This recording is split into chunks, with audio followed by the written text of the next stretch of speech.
Section 1. The show that kept getting it right. There is a television show that has been running since before most of its current audience was born, and somewhere inside its thousands of hours of animated jokes and background gags and throwaway one-liners, it appears to have been quietly writing down the future. Not the distant future. Not some vague science fiction future full of flying cars and alien diplomacy. The very specific future. The one with the exact people and the exact events and the exact details that you would later see play out on real news channels, in real boardrooms, and on real stages in front of real crowds. The Simpsons has been on the air since December 17th, 1989. 36 seasons, nearly 800 episodes. It is the longest-running animated series in American history, the longest-running sitcom, and the longest-running scripted primetime show the medium has ever produced. It has outlasted presidencies, outlasted entire networks, outlasted cultural movements and technological revolutions and generational shifts in what people think is funny. And in that enormous, sprawling, decades-long run, the writers of this show have put something into the universe that keeps circling back around. An episode would air, the audience would laugh, the world would move on. And then, sometimes years later, sometimes a decade later, sometimes nearly 3 decades later, reality would arrive at the same address the show had already visited, and the whole world would look up from whatever it was doing and say the same 4 words. The Simpsons predicted that. It has happened enough times now that it stopped being a coincidence conversation and became its own category of cultural phenomenon. There are entire corners of the internet dedicated to cataloging these moments. There are journalists who cover new ones when they emerge. There are fans who spend their evenings rewatching old episodes specifically to find the next one, the one that hasn't happened yet, the joke that is still waiting for reality to catch up. And the list is genuinely remarkable. Not remarkable in a vague, well, they sort of got it right way. Remarkable in the kind of way that makes you stop what you are doing and stare at your screen for a moment, because the level of specific detail involved in some of these predictions is difficult to explain away with a simple shrug. A presidential candidate named by name, 16 years before he won. A corporate merger described with enough precision that people who heard it thought it was a news headline before they realized it came from a cartoon. A mathematical equation scribbled on a chalkboard by an animated buffoon that turned out to describe a real subatomic particle that physicists were still arguing about. A white tiger attacking a performer in a specific way, in a show about exotic animals, years before that exact thing happened to a real person in a real arena. These are the moments we are going to spend time with tonight. This is not going to be a fast video. It is not going to be frantic or loud or full of dramatic music stings. It is going to be calm and slow and thorough, because these stories deserve that kind of telling. They deserve the kind of attention that lets you sit with each one and really feel the weight of it, the strangeness of it, the specific, almost uncomfortable quality of looking at a joke from 1995 and realizing that the punchline did not land until 2019. So if you are settling in, if you have the lights low and the volume soft and you are somewhere comfortable, that is exactly right. That is the correct environment for this. We are going to move through these predictions one at a time, and we are going to do something a little different from the usual treatment. Instead of just showing you the screenshot and telling you the year, we are going to live inside each one. We are going to go back to when the episode was written, understand what the world looked like then, understand what the writers were thinking and observing and extrapolating, and then we are going to walk forward through time to the moment reality arrived at the same place. Because the most interesting thing about these predictions is not the prediction itself. The most interesting thing is the gap, the years between the joke and the truth, the time that passed while the world was catching up to a cartoon, the long quiet space where Springfield got there first and waited for the rest of us to follow. Let's go. If you are watching this late at night, drop a comment with the time and where you are watching from. And if you want more of this kind of thing, subscribe. The next one is already in the works. Section 2. The Trump Presidency. 16 years early. Let's begin with the one that started the conversation. The one that, when it came true, briefly broke the internet and sent millions of people to their search bars to look up whether this was real or fabricated or some very elaborate hoax. It was not a hoax. In the year 2000, in the 7th episode of the 11th season of The Simpsons, An episode titled Bart to the Future, the writers of the show decided to do something they had done many times before. They looked into the future, they took the world as it existed in that moment, and they pushed it forward, and they asked, what does this place look like in 30 years, and what does it feel like to live there? The episode itself is primarily about Bart. He falls asleep at a casino and is shown a vision of his future life, and the vision is not flattering. Adult Bart is a failure in the traditional sense. He is broke. He is couch surfing. He is playing in a band that nobody is listening to. He is exactly what everyone always worried he would become, and the show plays this for the particular flavor of sad comedy that it had always done so well. But there is another thread running through the episode, a parallel story about Lisa. And in this parallel story, Lisa Simpson, 8 years old and brilliant and perpetually underestimated, has grown up to become something extraordinary. She has become the President of the United States. The writers gave this future Lisa a specific, grounded challenge to deal with. Her predecessor in the Oval Office has left the country in financial ruin. The Treasury is empty. The national debt is catastrophic. And Lisa, sitting behind the resolute desk in a purple pantsuit, has to figure out how to clean up the mess that was left behind. Her chief of staff, briefing her on the situation, delivers the line that would eventually echo across 24 years of American history and land in the cultural consciousness like a stone thrown into still water. He tells her that the country is broke because of the decisions made by President Trump. 43 words. A throwaway. A single line designed to set up a joke about fiscal irresponsibility. The writers chose Trump because they wanted a name that communicated excess, that communicated recklessness with money, that communicated a particular brand of American maximalism that audiences would instantly recognize and understand. It was a cultural shorthand, a quick way to say the previous administration was defined by extravagance and left everything worse than it found it. The episode aired on March 19, 2000. George W. Bush had just secured the Republican presidential nomination. The tech bubble was still inflating, the World Trade Center was still standing. The idea of Donald Trump as a president, rather than as a reality television personality or a tabloid fixture or a casino magnate was, in the minds of most people watching that episode, a satirical premise. A joke about the direction things were heading, not a forecast of where they would actually arrive. 16 years passed, and then the escalator descended. June 16th, 2015. Trump Tower on Fifth Avenue in Manhattan. The Golden Lobby. The cameras. The crowd gathered at the bottom of a moving staircase, waiting. And then Donald Trump, in a suit and a red tie, descended an escalator into the lobby of his own building and announced to the world that he was running for President of the United States. The image was immediate and striking. It was the kind of visual that lodges itself into memory, that becomes shorthand for an era, the way certain photographs do. A man descending, a crowd waiting, a country about to be pulled in a direction it had not fully anticipated. And then someone found the Bart to the Future episode. And they found the specific scene, and they noticed something that had not initially registered. Something that the writers themselves may not have consciously designed, or may have because with The Simpsons, it is often impossible to know where intent ends and coincidence begins. In the brief moment during the episode when the show depicts the Trump presidency, there is a visual element that functions as more than just set dressing. The framing, the specific way the moment is staged, bears a resemblance to the aesthetic language of the announcement that would come 16 years later. The grandiosity, the specific flavor of American spectacle, the sense of a man who exists at the intersection of entertainment and power, who treats the machinery of democracy the way he has always treated the machinery of real estate, as a stage for a particular kind of performance. The show did not just get the name right, it got the feeling right. And this is where things start to get genuinely interesting. Because the obvious question, the question that millions of people asked in the weeks after Trump won the 2016 election and the clips from Bart to the Future went viral, is how did they know? The answer that the show's own writers and producers have given is honest and a little deflating in its simplicity. They did not know. Not in any mystical or prophetic sense.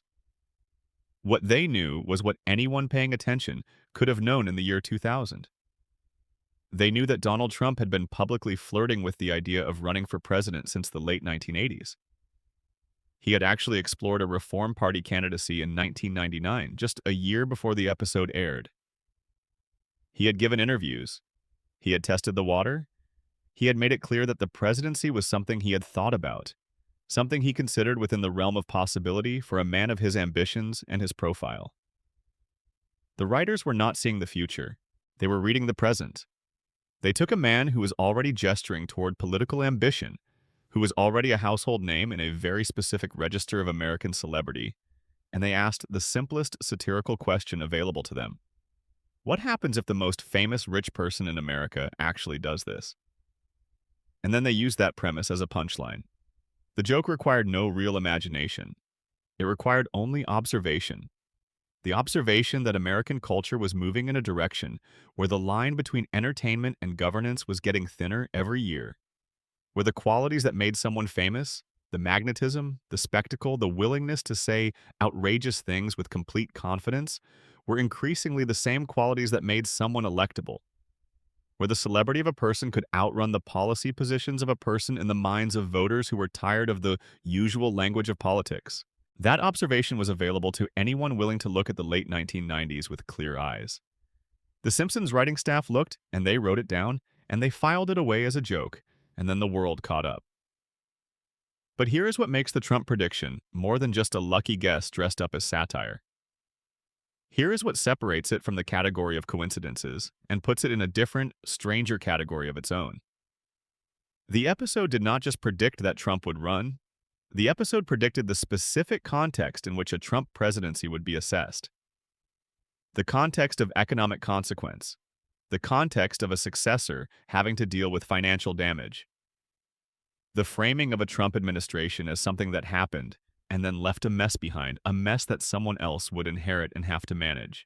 In November 2020, when Joe Biden won the presidential election and prepared to take office after 4 years of the Trump administration, the specific challenges facing the incoming presidency included a massive federal deficit, an economy destabilized by a pandemic, and a series of economic decisions that would take years to fully evaluate and address.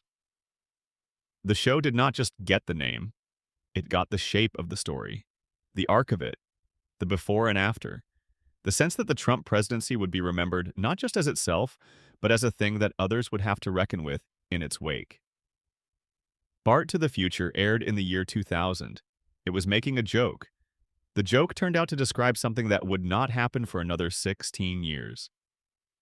And the description was accurate not just at the level of a name, but at the level of consequence, of aftermath, of the political weather that would follow. Now, there is one more layer to this prediction that rarely gets discussed, and it is perhaps the most haunting part of the whole thing. The future president in Bart to the Future is not just Trump. It is Lisa who comes after. Lisa Simpson, the perpetually idealistic, perpetually frustrated, perpetually ahead of her time younger sister, who has spent the entire run of the show being the smartest person in every room and being ignored for it. The show imagined that the corrective to a Trump presidency would be a brilliant, principled woman. It imagined that the chaos and the fiscal damage would eventually produce a counter-movement, an exhausted country turning toward competence and careful governance, and the kind of leadership that Lisa Simpson has always represented. Thorough, ethical, and deeply, sometimes painfully, right about things. Whether that second half of the prediction ever arrives depends on elections that have not happened yet, but the first half has. And it arrived, as these things sometimes do, with a precision that makes you want to sit quietly for a moment and consider what it means for a cartoon to have been more accurate about the direction of American history than most of the political analysts and pollsters and commentators who spent their professional lives trying to see exactly that. The Simpsons did not predict Trump through magic. It predicted Trump through the oldest and most reliable method in the history of creative work. It paid attention. Let us stay in this particular corner of the predictions catalog for a moment longer, because the Trump episode did not exist in isolation. It was part of a broader pattern of the show using the specific to say something about the general. The writers had been doing this from the very beginning, taking the observable facts of American culture and pushing them to their satirical conclusion, and then having the audacity or the misfortune or the extraordinary luck to be right. There is a quality to the best of these predictions that goes beyond simple extrapolation. There is a specificity to them, a texture, a sense not just of what will happen, but of how it will feel when it does. The Trump episode did not just say a celebrity will become president. It said this celebrity, with this name in this register of American life. It chose the detail. And when the detail proved accurate, it forced a re-examination of what The Simpsons was actually doing when it sat down to write about the future. Was it satire? Yes. Obviously. The show has always been primarily satirical. But the best satire has always worked by being more accurate than the subject is comfortable with. By finding the underlying truth inside the joke and holding it up to the light. The Trump prediction worked as satire because it was drawing on something real. On a quality in American political culture that was already there, already visible, already pulling the future in a specific direction. The writers saw the thread. They pulled it. And 16 years later, the thread was a rope. And the rope was attached to the most significant political event of the 21st century's second decade. That is what good satire does. It does not invent the future. It reads it. And The Simpsons, across 36 years of trying, has been reading it better than almost anything else. Section 3, the Disney and Fox merger. 2 decades of patience. There is something almost comfortable about the way The Simpsons handled this particular prediction. It did not arrive with the drama of a political earthquake or the sudden clarity of a scientific confirmation. It arrived the way most enormous things in business arrive. Gradually, then all at once, with a sense that everyone involved should have seen it coming. But somehow the cartoon understood it earlier than the analysts. In 1998, in a season 9 episode, The Simpsons slipped in a joke that would take 21 years to mature. The episode in question is not one of the show's most celebrated. It is not the kind of episode that gets cited in best-of lists or discussed in academic papers about animated television. It is the kind of episode that most viewers watched once, laughed at the appropriate moments, and forgot about within a week. A perfectly serviceable Simpsons episode doing what the show did best in its middle seasons, taking a large, somewhat unwieldy premise and finding the human, or rather the distinctly inhuman comedy inside it. But inside the episode, tucked away in a visual gag that lasted perhaps 3 seconds on screen, was a logo. A corporate logo. A piece of fictional in-world branding that depicted the 20th Century Fox logo with one small, significant alteration. The alteration read, "A division of Walt Disney Company. 3 seconds. A background detail." Something the writers put in because it was funny in the specific way that corporate consolidation jokes were funny in the late 1990s, when media mergers were accelerating and the entertainment industry was reshaping itself in ways that made even the most ambitious corporate acquisitions feel almost inevitable if you squinted at them right. The joke required no great insight into the future. What it required was attention to the present. By 1998, Disney had already demonstrated that it was a company with an appetite for acquiring things. It had purchased a BC and ESPN in 1996 in a deal that restructured the media landscape in ways that people were still processing. It had demonstrated, in other words, that it was willing to write very large checks in pursuit of very specific kinds of entertainment infrastructure. And 20th Century Fox was, at that moment, exactly the kind of thing that a company like Disney might eventually find interesting. It was a major studio. It had a vast library. It had a television network. It had The Simpsons. It had franchises that would eventually become extremely valuable in an era of intellectual property-driven entertainment economics.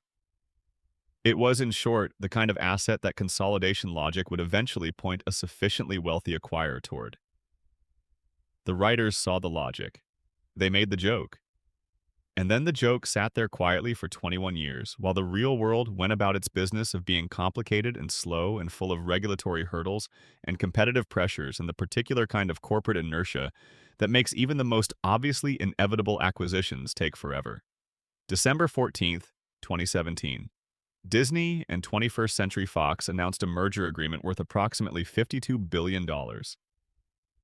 The deal would give Disney control of Fox's film and television studios, its international networks, its cable channels, and a significant portion of Hulu. March 20th, 2019. the deal closed. The transaction was complete. 20th Century Fox became a division of the Walt Disney Company. The logo that The Simpsons had put in a background gag in 1998 now described legal reality. And when people discovered this, when the screenshots started circulating and the clips got reshared and the timeline got laid out in full, the reaction was a specific kind of disbelief that the show had learned to generate on a fairly regular basis by this point. The kind of disbelief that is adjacent to amusement, but contains something slightly more unsettling at its edges. The kind of disbelief that makes you want to look up what else the show said, just in case. But stay with this one for a moment, because the Disney-Fox prediction reveals something about how these moments work that the Trump prediction, with all its political drama, slightly obscures. The Trump prediction was about a single person in a single role at a single moment in history. It required only the observation that Trump was already positioning himself in a particular direction. The Disney-Fox prediction was about structural forces, about the logic of capital, about the way industries reshape themselves when the incentives align in specific ways. No individual was directing the merger the way Trump directed his political career. No one person woke up in 1997 and decided that in 21 years, Disney would own Fox. The merger happened because of a combination of factors that would have been genuinely difficult to predict in any specific timeline. The rise of streaming, the declining value of traditional cable networks, the increasing importance of intellectual property in entertainment economics, the specific strategic pressures that Disney faced as it built its direct-to-consumer business. The Simpsons writers were not predicting any of those specific factors in 1998. They were making a joke about the general direction of corporate consolidation in the entertainment industry. They were pointing at a trend, not at a destination. But the trend had a destination, and the destination was exactly where the joke said it would be. This is, in some ways, more impressive than the Trump prediction. Because the Trump prediction, however accurate, was ultimately about a single person following a path he had already begun. The Disney-Fox prediction was about an industry-wide logic playing out over 2 decades in ways that depended on technological changes and regulatory environments and competitive dynamics that no one fully understood at the time. The writers made a joke that encoded a structural truth about American capitalism, and structural truths are patient. They do not care about the calendar. They work on the timescale of markets and incentives rather than election cycles. And when they finally arrive, they arrive with the same kind of inevitability that the joke always implied. Of course, Disney bought Fox. Of course it did. Looking at it now, from the position of knowing it happened, the logic seems obvious. The path seems clear. The ending seems like the only ending that was ever possible. But in 1998, it was a gag. A background logo, 3 seconds of screen time. And the writers put it there because they looked at the world and they saw, underneath all the noise and the specificity of that particular moment, the direction things were pulling. 21 years of patience. That is how long it took for reality to get the joke. There is another angle to the Disney-Fox prediction that deserves some attention, and it has to do not with the merger itself, but with what the merger meant for the show. When Disney acquired Fox, it acquired The Simpsons. It acquired the very show that had made the joke about Disney acquiring Fox. It acquired the prediction along with the thing that was predicted. There is a level of corporate recursiveness here that is genuinely dizzying if you think about it for too long. Disney now owns a show that spent 21 years existing as a joke about Disney's eventual ownership of it. The punchline became the property. The satirical prediction became part of the satirized company's portfolio. This is the kind of thing that happens in Springfield all the time. The kind of narrative loop that the show seems to generate almost effortlessly. The kind of arrangement that makes it difficult to know whether the show is commenting on the world or whether the world is somehow conforming to the show. After the merger, The Simpsons began referencing its new corporate situation with the particular self-aware humor that it had always employed when the fourth wall became too thin to maintain. There were jokes about Disney ownership. There were gags about what it meant to be an animated family inside the same corporate structure as animated families with much larger theme park presences. There were references to the merger that the show had essentially called 2 decades earlier.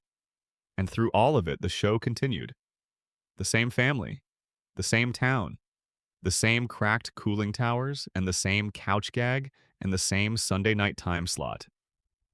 Changed in ownership, but unchanged in everything else. Running, as it always had, on its own internal logic that seemed to have very little to do with whatever was happening in the external world of entertainment economics. The prediction came true. The show continued. Springfield moved on. It always does. Section 4. The smartwatch, technology. Wearing your past on your wrist. Technology predictions are, in many ways, the easiest category to be skeptical about when it comes to The Simpsons.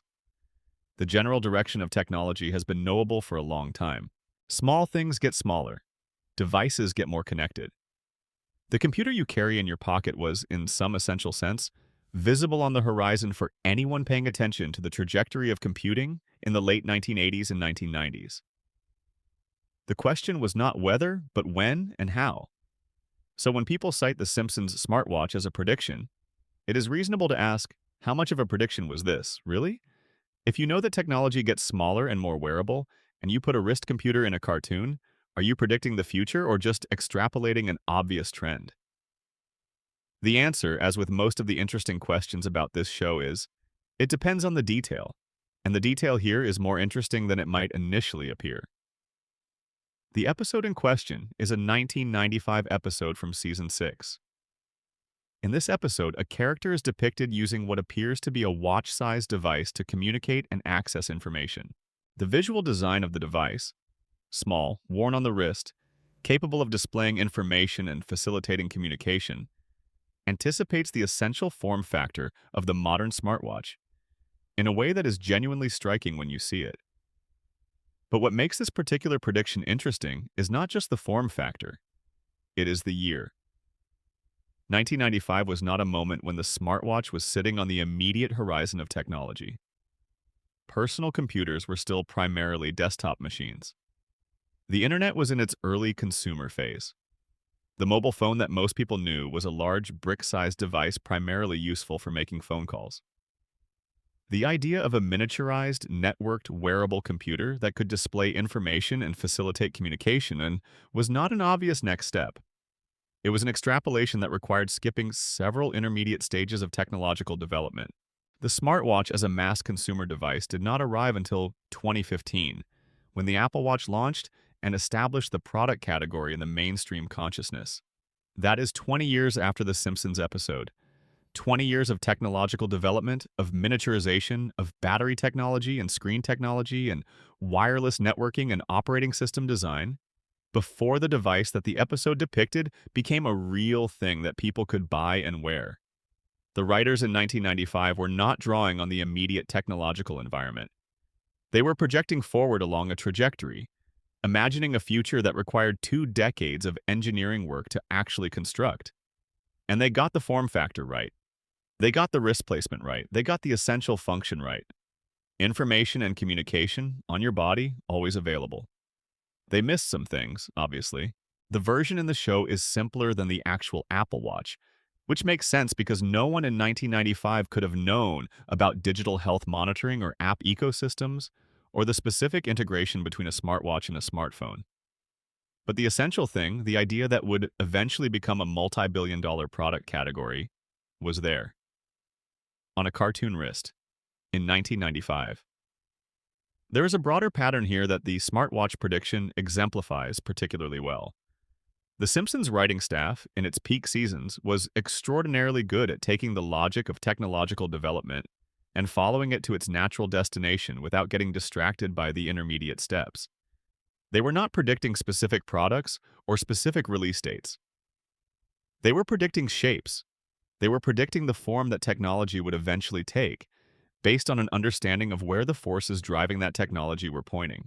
Wearable technology was a logical endpoint of the miniaturization trend that was clearly underway in the 1980s and 1990s. The wrist was a logical place to put it, because watches already existed, and people already understood wrist-worn devices as normal and socially acceptable.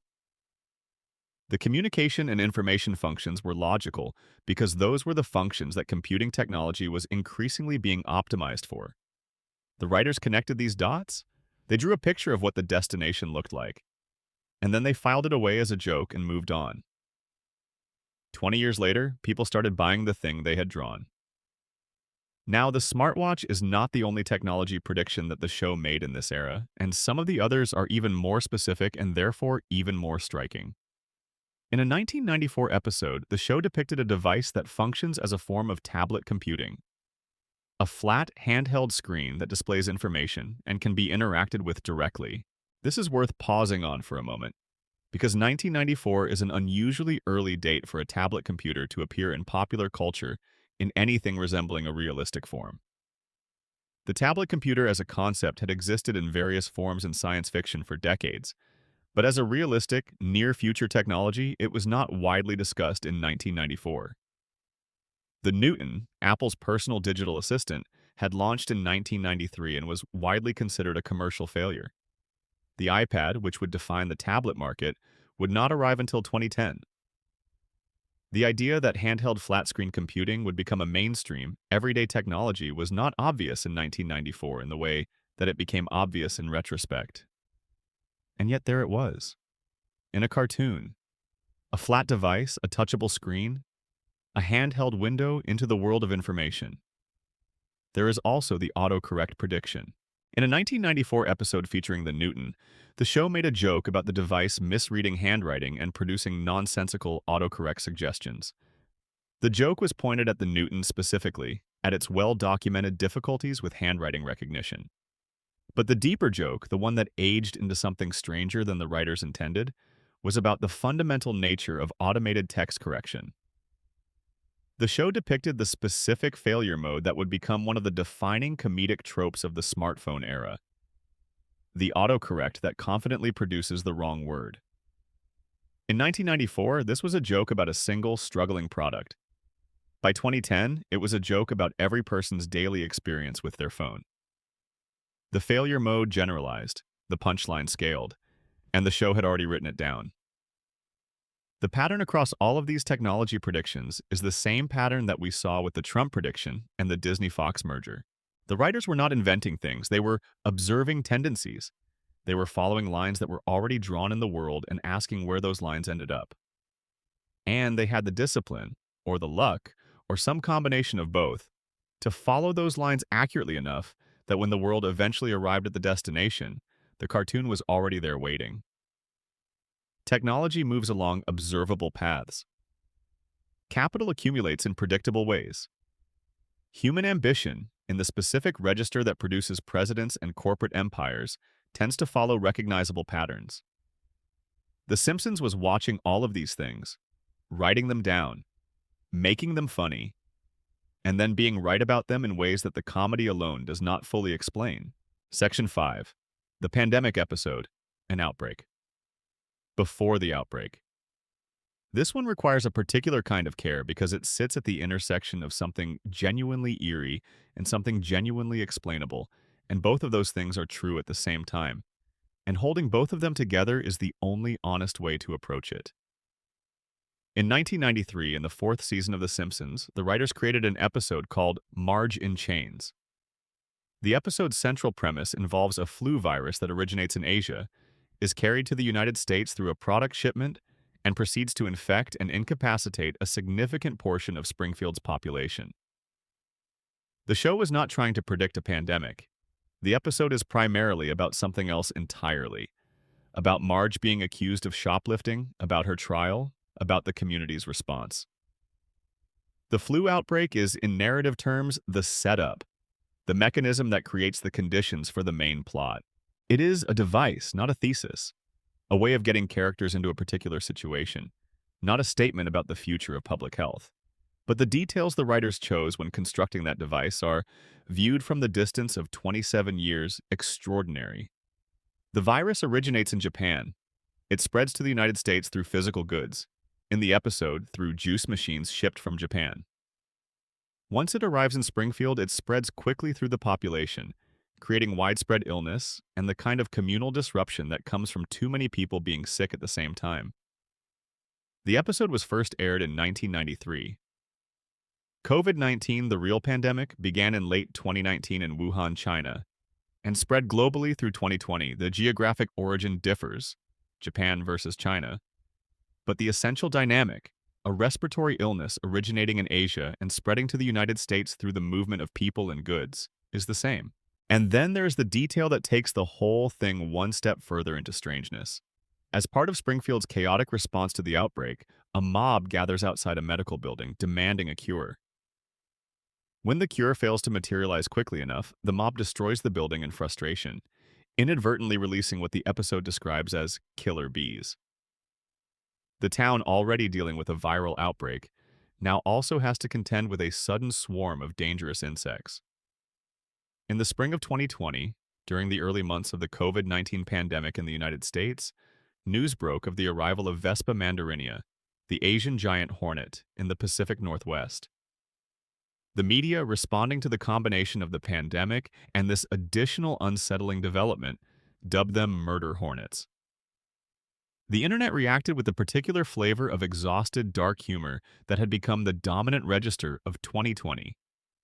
Of course, there are also murder hornets, a viral pandemic, Asian origin, and simultaneously dangerous insects appearing in the United States for the first time. The episode called it all in 1993, 27 years before it happened. Now, here is the honest part. The writers did not predict COVID-19. They did not have access to any information that made a pandemic from Asia more or less likely than any other catastrophic event. What they had was a basic understanding of how communicable diseases work, that they originate somewhere, that they spread through the movement of people and goods, that the global connectivity of trade creates pathways for illness to travel. And they used that understanding to construct a plausible crisis scenario. The choice of Asian origin was not a specific prediction. It was a reflection of anxieties that existed in the early 1990s about disease transmission from Southeast and East Asia, anxieties that had been shaped by the experience of various outbreaks in previous decades. The writers were drawing on real epidemiological patterns, not on supernatural foreknowledge. And the killer bees, that was a coincidence.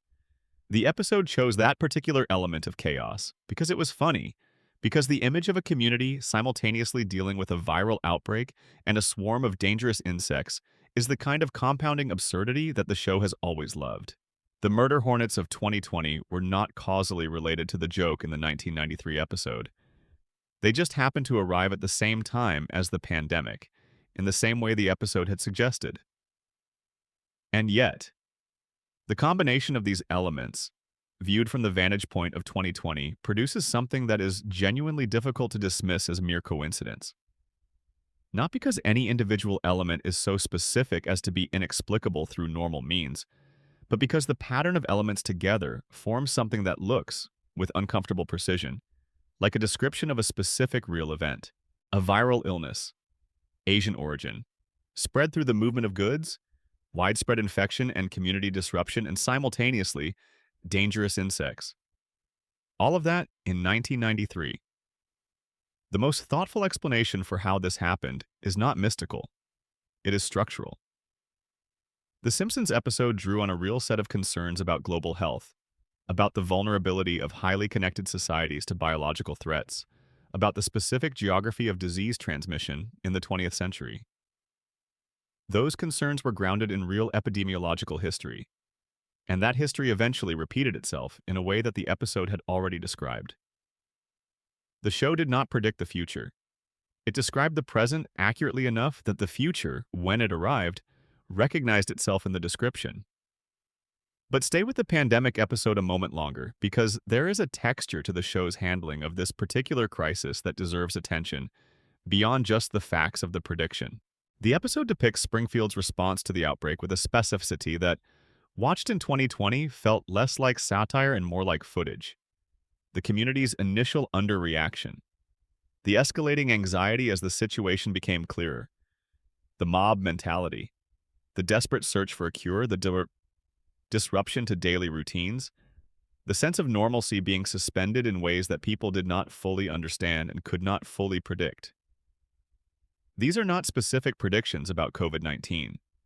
They are observations about how communities respond to health crises in general, observations grounded in the real history of disease outbreaks. But watching the episode in 2020, it was difficult not to feel the specific resonance of it. The particular uncomfortable quality of recognizing, in a cartoon from 27 years earlier, the emotional landscape of something you were currently living through. The writers of Marge and Chains were not prophets.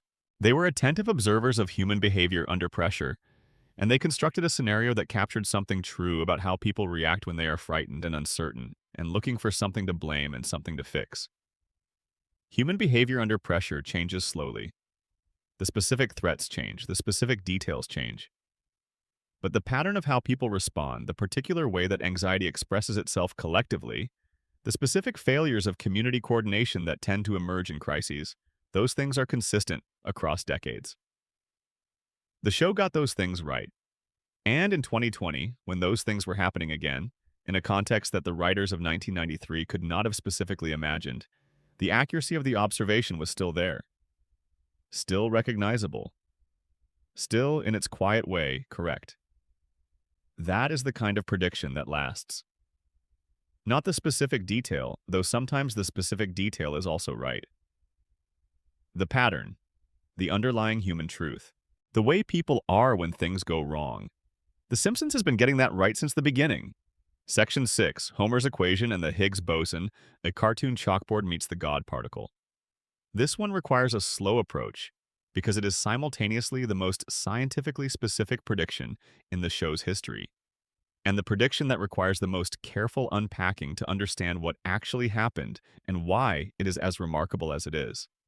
We need to start in 1998, in a Season 10 episode called The Wizard of Evergreen Terrace. Homer Simpson decides that he wants to be an inventor. He wants to leave a legacy. He wants to create something that will survive him. Something that proves that his life amounted to more than donuts and near disasters at the power plant. He becomes obsessed with invention to a degree that is disruptive to the household, and eventually he retreats to a basement workshop where he attempts to produce something worth having. In one scene, Homer is shown working at a chalkboard. He is covered in chalk dust. He has the manic energy of a man who has been thinking about something difficult for a long time and has arrived at a moment of breakthrough, or at least a moment of what looks like breakthrough to someone who cannot necessarily distinguish between genuine insight and motivated reasoning. The chalkboard is covered in equations. Most of them are the kind of nonsense that a cartoon background character might produce. Vaguely mathematical-looking arrangements of symbols that signify intelligence without containing it. The kind of thing you put in a scene to establish that a character is trying to think hard, not to actually communicate specific mathematical content. But one equation on the board is different. One equation on the board, when a physicist looks at it, means something. It is not random symbol arrangement. It is not faux mathematical decoration. It is a real equation, and the specific value it predicts, if you work through the mathematics, is a mass measurement for a particle. The particle is the Higgs boson. The mass the equation predicts is approximately 775 gigaelectronvolts per speed of light squared. In July 2012, physicists at CERN announced the experimental confirmation of the Higgs boson, sometimes called the God particle, a fundamental particle whose existence had been theorized since the 1960s and whose discovery required the most expensive and complex scientific instrument ever built. The Large Hadron Collider, a 17-mile ring of superconducting magnets buried beneath the French-Swiss border. The confirmed mass of the Higgs boson is approximately 125 gigaelectronvolts. Homer's equation predicted 775. The confirmed mass is 125. These are not the same number. So, before we get into the remarkable part of this story, we should be honest about that. Homer's equation does not directly predict the Higgs boson mass with precision. The numbers do not match. The specific prediction, if we are being rigorous about it, is wrong. But here's what is interesting. The episode was written in 1998. The episode writer, David X. Cohen, who would later go on to co-create Futurama, consulted with actual physicists when writing the equation for Homer's chalkboard. The equation was not random. It was constructed with real mathematical content in mind. And the value it produces, while not matching the confirmed Higgs mass, is in the same general order of magnitude as what physicists in 1998 were theorizing the Higgs mass might be. In 1998, the Higgs boson had not been discovered. It was a theoretical particle, and its mass was one of the outstanding questions of particle physics. Various theoretical frameworks suggested different possible masses, and the debate was ongoing. The range of predicted masses in 1998 included values significantly higher than the eventually confirmed mass. Homer's equation, which produces 775 giga-electron volts, sits within the range of what serious physicists were speculating in 1998. It was not the right answer, but it was a real attempt at an answer using the mathematical frameworks available at the time. And then the actual discovery came in 2012 with the actual mass confirmed at 125 giga-electron volts. And people looked at Homer's chalkboard and compared the numbers and the internet, which had not yet developed the Simpsons prediction phenomenon in 2012. Notice that Homer had been working on something that looked, in retrospect, like the right question, even if the specific answer was off.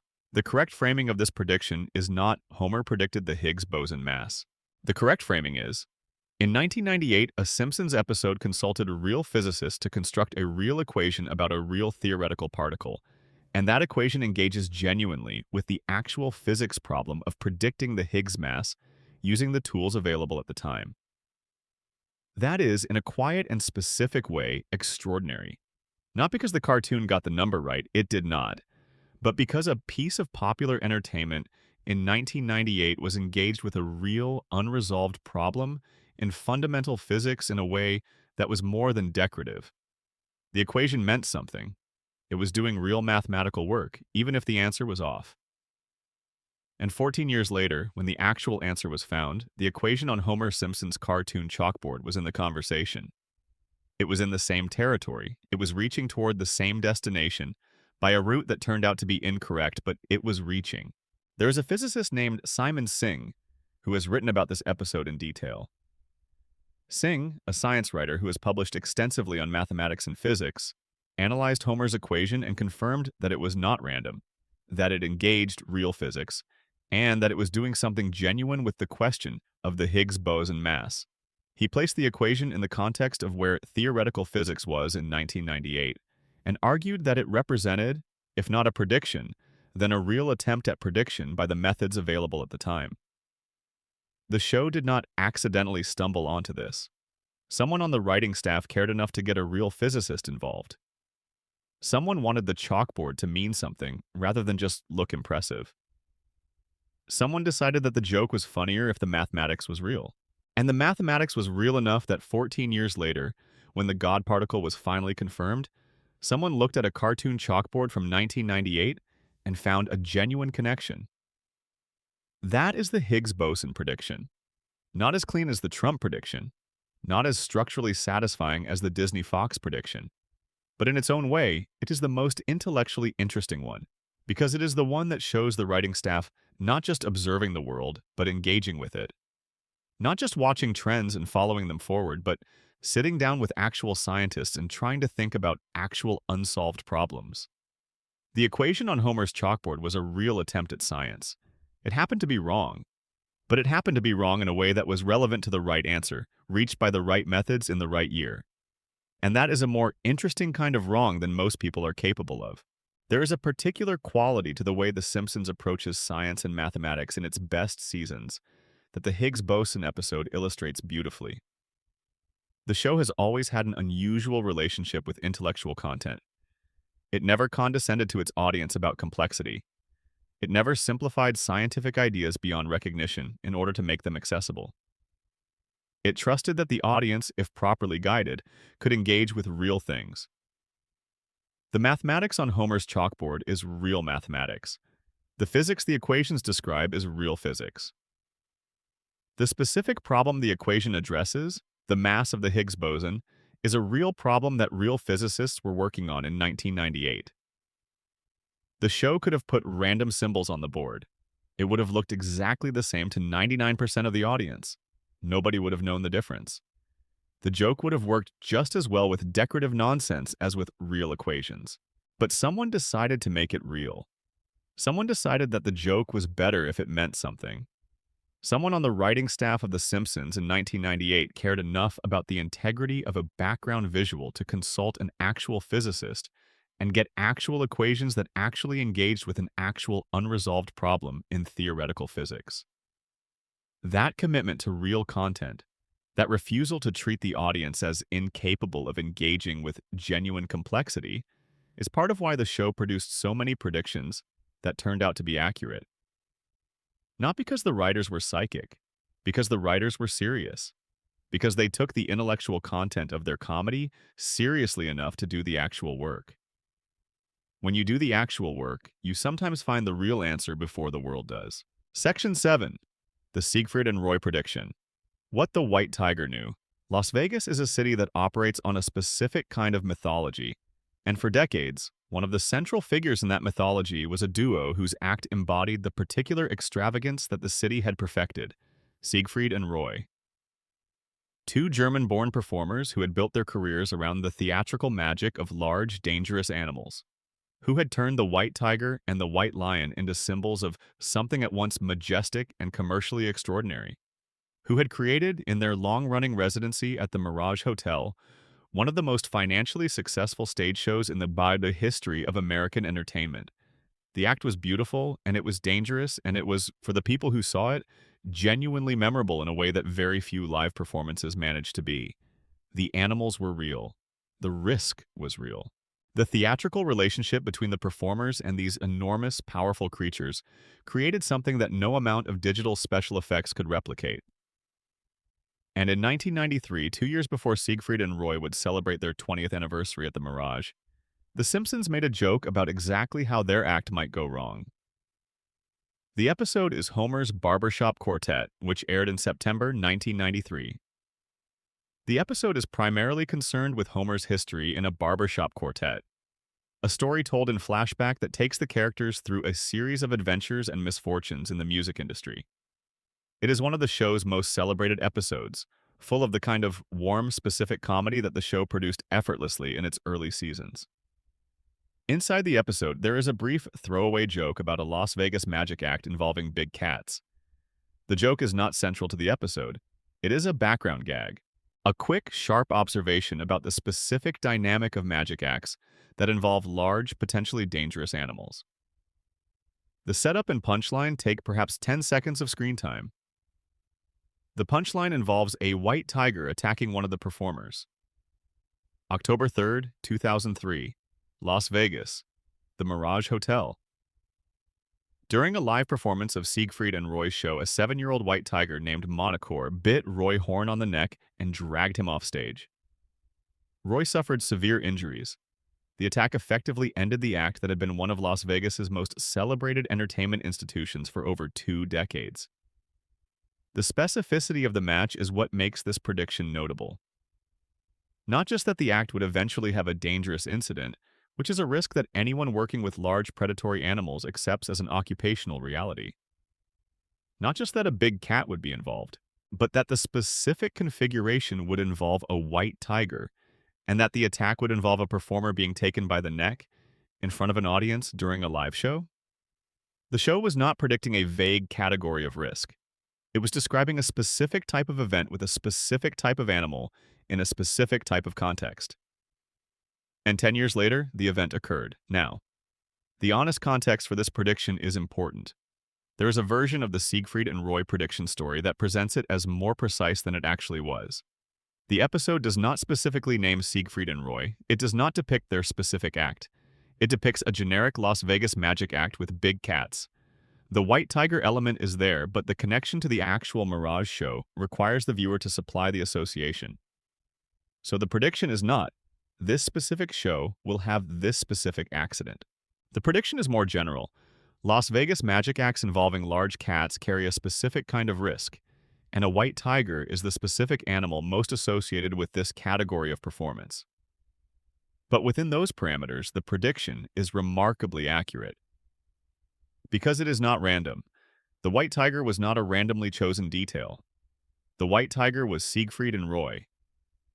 Anyone watching the episode in 1993 would have immediately connected the fictional big cat act to the most famous real big cat act in America at that moment. The show was making a joke that was clearly about the specific culture of Las Vegas spectacle that Siegfried and Roy represented, even without naming them. The joke was this kind of act has a specific failure mode, and the failure mode involves the most famous animal in the most famous act getting tired of the arrangement. And 10 years later, Monocore demonstrated exactly that. There is something about the big cat prediction that touches on a quality of The Simpsons that is easy to overlook in the discussion of the show's prophetic qualities, the show's fundamental respect for nature.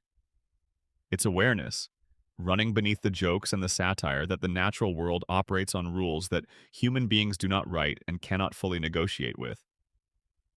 The Siegfried and Roy Act was premised, implicitly, on a kind of mastery, on the idea that extraordinary performance and extraordinary dedication could create a relationship between a human being and a predatory animal that transcended the animal's nature. That love and training and the specific theatrical bond that Roy Horn had developed with his tigers could make the dangerous safe. The Simpsons joke was about the premise itself, about the specific absurdity of that belief, about the way that human beings, when they are very good at something, tend to overestimate the degree to which their skill has truly changed the underlying reality they are working with. A tiger is a tiger. An 800-pound apex predator is an 800-pound apex predator. The training and the relationship and the extraordinary skill of the performer modifies the probability of a dangerous event. It does not eliminate the possibility. The show made a joke about that fact in 1993. The fact was still true in 2003 when the joke came due. This is the category of Simpsons prediction that is perhaps the most straightforwardly explained. The ones that are really just observations about human nature and its tendency toward denial. The ones that are saying gently and with comedy that certain things tend to happen because of what they are, regardless of how skilled or devoted or exceptional the people involved in them are. The white tiger was always going to be a white tiger. The only question was when. Section 8. Cypress Hill and the London Symphony Orchestra. 28 years between the joke and the stage. This prediction has a quality that the others do not quite have.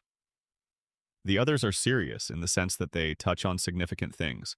Presidential elections, corporate mergers, scientific discoveries, tragic accidents. They have weight. The Cypress Hill prediction is funny. Genuinely, specifically funny.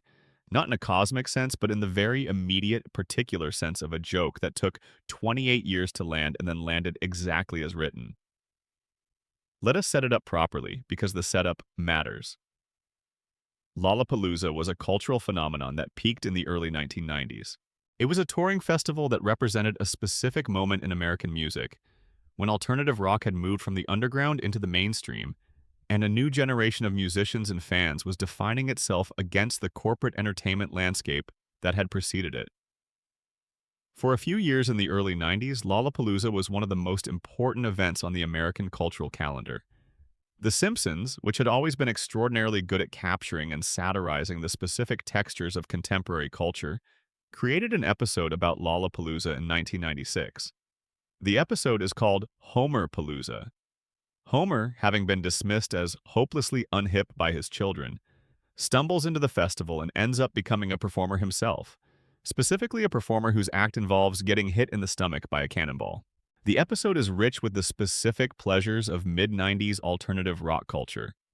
The music, the fashion, the earnest commitment to a particular kind of artistic identity that was simultaneously genuine and susceptible to exactly the kind of gentle satire that The Simpsons always delivered best. Among the many jokes in the episode, there is a sequence involving Cypress Hill, the hip-hop group, whose inclusion in a Lollapalooza lineup in 1996 was the kind of cross-genre booking that the festival had made part of its identity. Cypress Hill appears at the festival, and at some point there is a mix-up, a clerical error. The specific cause is left appropriately vague in the way that the show's jokes about administrative chaos always are. As a result of this mix-up, Cypress Hill finds themselves performing with the London Symphony Orchestra. The joke is immediate and specific. Cypress Hill performing under their name and in their style with a full classical orchestra. The visual comedy of the pairing is obvious. The sonic absurdity is obvious. The punchline requires no explanation. The episode aired in 1996. The joke was filed away in the enormous archive of Simpsons gags. The world moved on. The Royal Albert Hall, London, one of the most prestigious concert venues in the world. A building that has hosted everything from classical music to rock concerts to state ceremonies. A venue that carries an unmistakable weight of cultural seriousness. Cypress Hill performed with the London Symphony Orchestra on the stage of the Royal Albert Hall. Not a parody, not a one-time novelty act, an actual, genuine, fully realized concert collaboration between one of the most influential hip-hop groups in American music history and one of the most respected orchestras in the world. The booking was the result of a years-long campaign by Cypress Hill's Be Real, who had seen the Simpsons episode and who, rather than simply noting the coincidence, decided to make the joke a reality. He wanted to perform with a symphony orchestra. The Simpsons had said it could happen, and eventually, 28 years after the cartoon aired, it did. This prediction is unique in the catalog because it involves an element of intentionality that the other predictions do not. The Disney-Fox merger was not caused by the Simpsons episode. The Trump presidency was not caused by Bart to the future. The Higgs boson discovery was not caused by Homer's chalkboard. These things happened because of forces that were entirely independent of the cartoon. But the Cypress Hill-London Symphony collaboration was, at least in part, inspired by the Simpsons joke. Be Real knew about the episode. He knew the joke. And he chose to make it real. This raises a genuinely interesting question about the nature of the Simpsons predictions, more broadly. If the show's satire functions as cultural projection, as a way of making ideas feel familiar and possible before they actually occur, then how many of the predictions have been facilitated, at least partially, by the show itself? When The Simpsons depicted a Trump presidency in 2000, did the episode make it feel, in some small but real way, like less of an impossibility? Did it lodge the idea in the cultural imagination in a way that made it slightly easier for reality to follow the path the cartoon had suggested? This is impossible to quantify, but it is not impossible to consider. And the Cypress Hill case demonstrates that the feedback loop between the show and the world is not always one-directional. Sometimes the show describes something. Sometimes the world sees the description and decides to make it true. The Simpsons does not just predict the future. Sometimes it writes it. 28 years. That is worth sitting with for a moment because it is an unusual length of time for a joke to be patient. Most jokes that take 28 years to land have been forgotten by the time they arrive. The audience has moved on. The comedian who wrote the joke has moved on. The cultural context that made the joke funny has been replaced by several subsequent cultural contexts that have made it irrelevant. The Cypress Hill joke survived 28 years of irrelevance because it was attached to something larger than itself. It was attached to The Simpsons, which meant it was attached to a massive, living cultural archive that people returned to continuously. New generations discovered the episode. New viewers made the connection. The joke stayed alive not because it was aging gracefully, but because the medium it lived in refused to die. And then, finally, the world caught up. There is something almost meditative about this. A joke written in a writer's room in Los Angeles, probably in late 1995, by people who were trying to make an episode about Lollapalooza. A quick gag. A funny image. A joke that required only the recognition of two famous names and the visual absurdity of their combination. And then 28 years of the world not being that joke. 28 years of the Royal Albert Hall not knowing the joke was waiting for it. 28 years of the London Symphony Orchestra going about its serious business, unaware that a cartoon had already booked them for a show. And then Be Real, who had seen the episode, who had held the joke in his mind for however many years, who had decided at some point that the joke should become a concert, making the calls and doing the work, and standing eventually on the stage of the Royal Albert Hall with the LSO behind him and hip-hop in front of him and 28 years of patience finally completing the circuit. The Simpsons predicted that. All of it. In 1996, Section 9, Video Calling, Surveillance, and The Screen That Watches Back, there is a category of Simpsons predictions that operates differently from the individual, event-specific ones we have been discussing. These are not predictions about a single thing that will happen at a specific time. These are predictions about the shape of the world itself, about the texture of daily life in an era that the show was imagining from a considerable distance. The predictions about pervasive technology, about the specific ways that screens and networks and connectivity would reshape the experience of being alive, are in some ways the most quietly accurate of everything the show did.